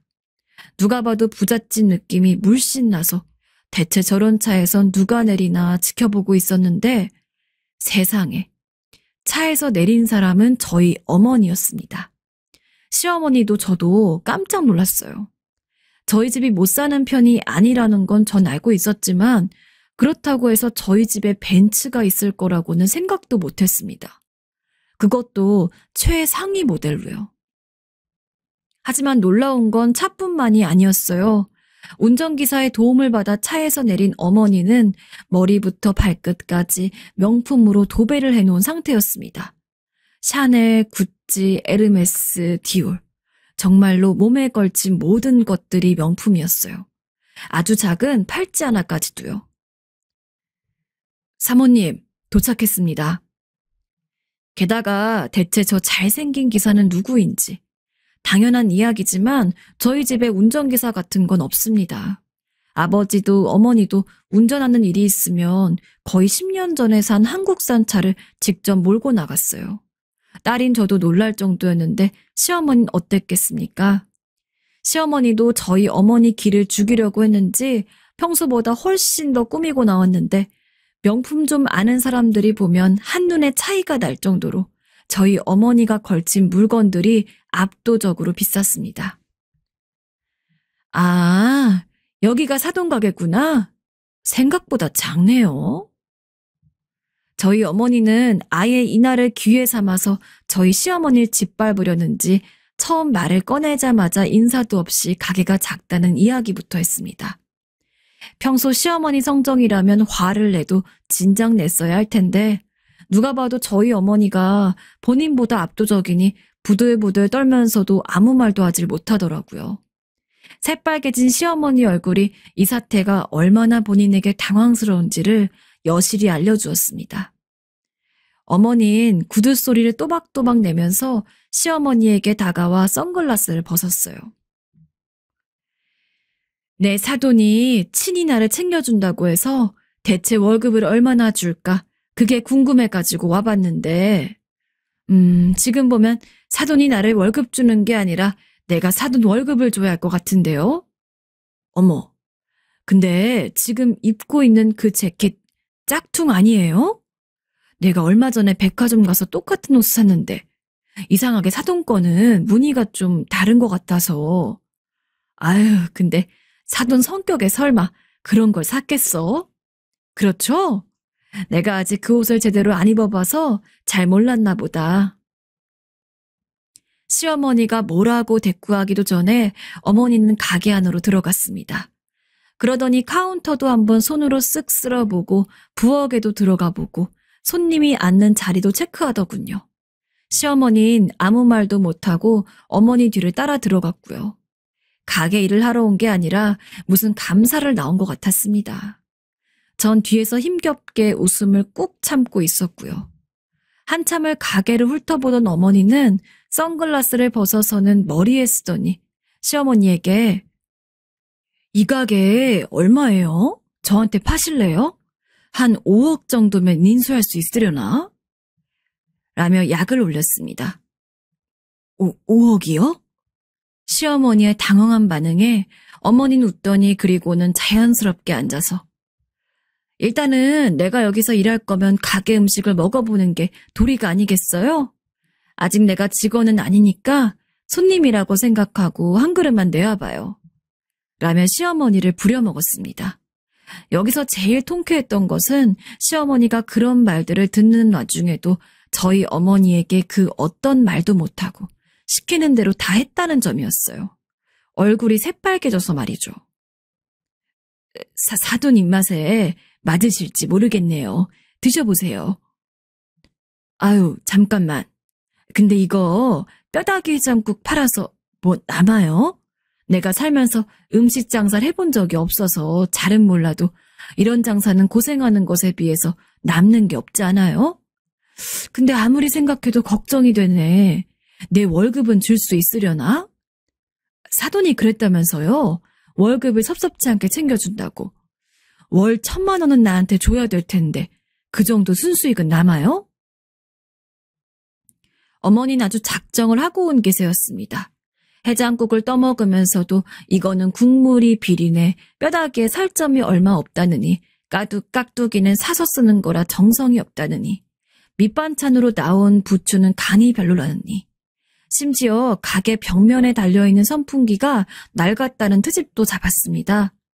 근데 시어머니도 더 이상 못 참겠던지 발끈한 것 같았어요. 거의 마지막 발악이었죠.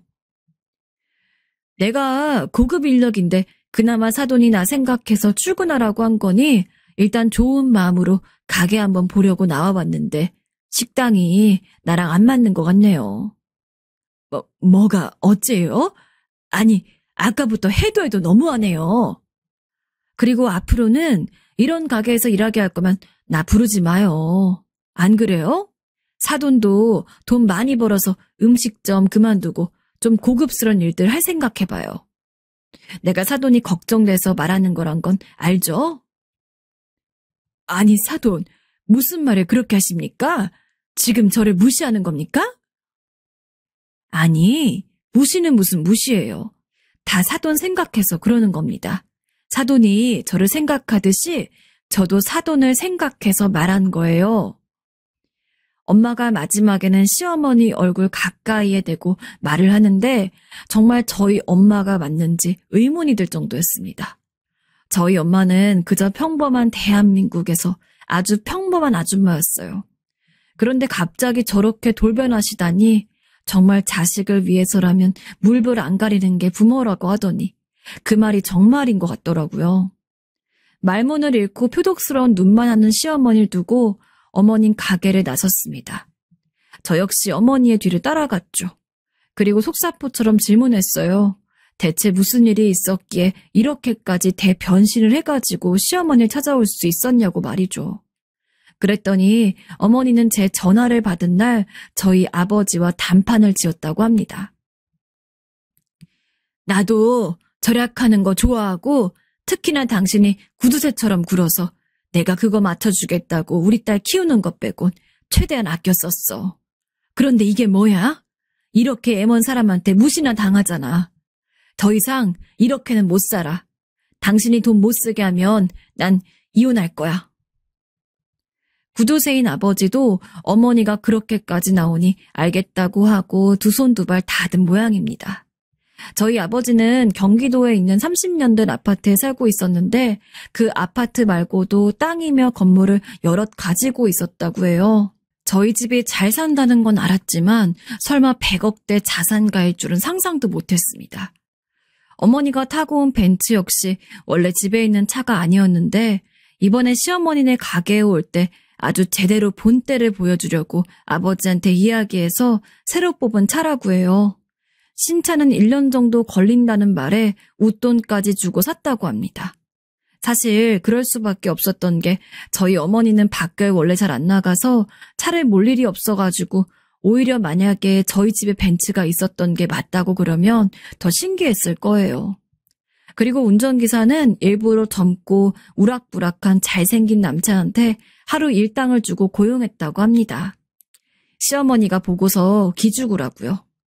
저희 어머니 성격상 이렇게 제대로 작정하고 누군가한테 반감을 보이는 일이 없었습니다.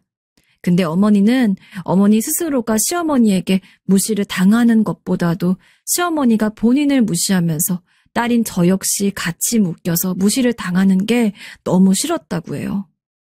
나 무시하는 건 괜찮아. 그냥 한 귀로 듣고 한 귀로 흘리면 되니까. 근데 내가 너를 무시한 건 내가 참을 수가 없다. 솔직히 집안 사정 다 따지고 보면 아무리 네 남편이 약사라고 해도 우리 집이 훨씬 잘 살아서 너희 시부모가 우리한테 뭐라고 할 게 안 되는데 그저 절약하고 검소하게 사는 겉모습만 보고 그렇게 아래로 보고 깔아 뭉개려는 그 행태 자체가 말이 안 돼. 그래도 오늘을 계기로 네 시어미도 정신 차렸겠지. 확실히 시어머니의 반응도 어머니 예상대로였습니다. 집에 돌아가는 어머니를 배웅해드리고 다시 가게로 가니까 시어머니 새빨개진 얼굴로 저를 보고서는 아무 말도 못했습니다. 저도 그동안 시어머니에게 쌓인 게 많았기 때문에 괜히 그런 시어머니에게 웃으면서 저희 어머니 때문에 놀라셨죠?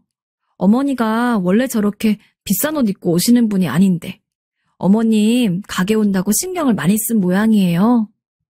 라며 아닌 척 비꼬았습니다.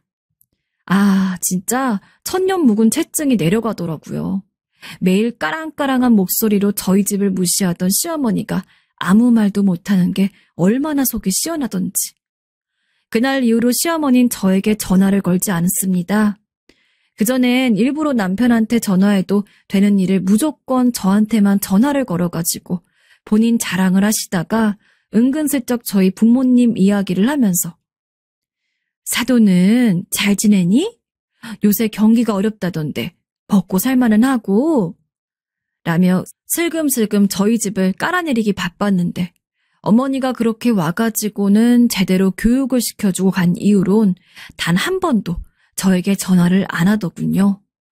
혹시나 남편한테 연락을 하나 싶어서 슬쩍 물어보니까 남편도 어머님 연락을 받은 지가 꽤 됐다고 하고. 하긴 제가 시어머니여도 그랬을 거예요. 쪽팔리고 부끄러워서 가능하다면 얼굴 한번 안 보고 살고 싶겠죠. 지금 저는 그 어느 때보다도 행복합니다. 시부모님 연락이 없으니까 몸도 마음도 편해서 지금 임신 3개월째예요. 제 임신 소식에 정말 오랜만에 시부모님을 뵀었는데 정말 눈 한 번 제대로 못 마주치더라고요. 그리고 매일같이 습관처럼 꺼냈던 저희 부모님 얘기도 한 번도 안 했어요. 기가 죽은 모습을 보니 그때 어머니 임팩트가 참 컸구나 싶어서 아주 조금은 안쓰러운 마음도 있긴 하지만 뭐 애초에 시어머니가 마음을 좀 곱게 써서 남을 무시하지만 않았으면 안 일어났을 일이니까 요즘은 그냥 제가 가끔씩 일부러 부모님 이야기를 하곤 해요. 그러고 보니까 얼마 전에 어머니한테 전화가 왔는데 아버지가 가지고 있는 땅이 값이 올랐다고 하더라고요. 그러면서 저한테 어머님 안부를 좀 여쭈라고 하셨어요. 요새 불경기라 식당이 잘 되는지 궁금하다고요. 본인이 한 대로 그대로 돌려받는 시어머니. 남편도 이 상황을 제대로는 모르지만 어느 정도 저희 부모님이 참다가 시어머니 기를 죽였다는 사실은 알고 있었습니다. 물론 남편은 제 편이라 시어머니 편을 들진 않아요. 저희 부모님도 그걸 알아서 시부모님은 그리 좋아하지 않을지언정 제가 남편을 데리고 집에 가면 우리 사위 하면서 맛있는 것도 많이 차려주고 사위 대접 제대로 해주십니다. 그러고 보니 어머니가 시어머니에게 본때를 보여주려고 샀던 벤츠는 여전히 주차장에만 있어요. 아버지는 원래 타던 차가 있으시고 어머님 밖에 잘 안 나가니까 그냥 주차장 자리만 차지하고 있다고 하더라고요. 저한테 타라고 하시는데 전 면허가 있긴 해도 장롱 면허거든요. 그래서 무서워서 못하겠고 남편한테 타라고 했는데 비싼 차는 부담스럽다며 정 애물단지라면 중고로 팔아도 괜찮겠다고 해서 지금은 중고로 팔아가지고 목돈으로 가지고 있을 생각 중입니다. 아무튼 제 이야기 어떠셨을지 모르겠어요. 보면 부모님들은 자기가 무시당하고 핍박받는 것보단 자식들이 그런 무시를 당할 때 물불을 안 가리고 나서는 것 같아요. 저도 나중에 저희 자식에게 그런 부모가 되어주고 싶습니다.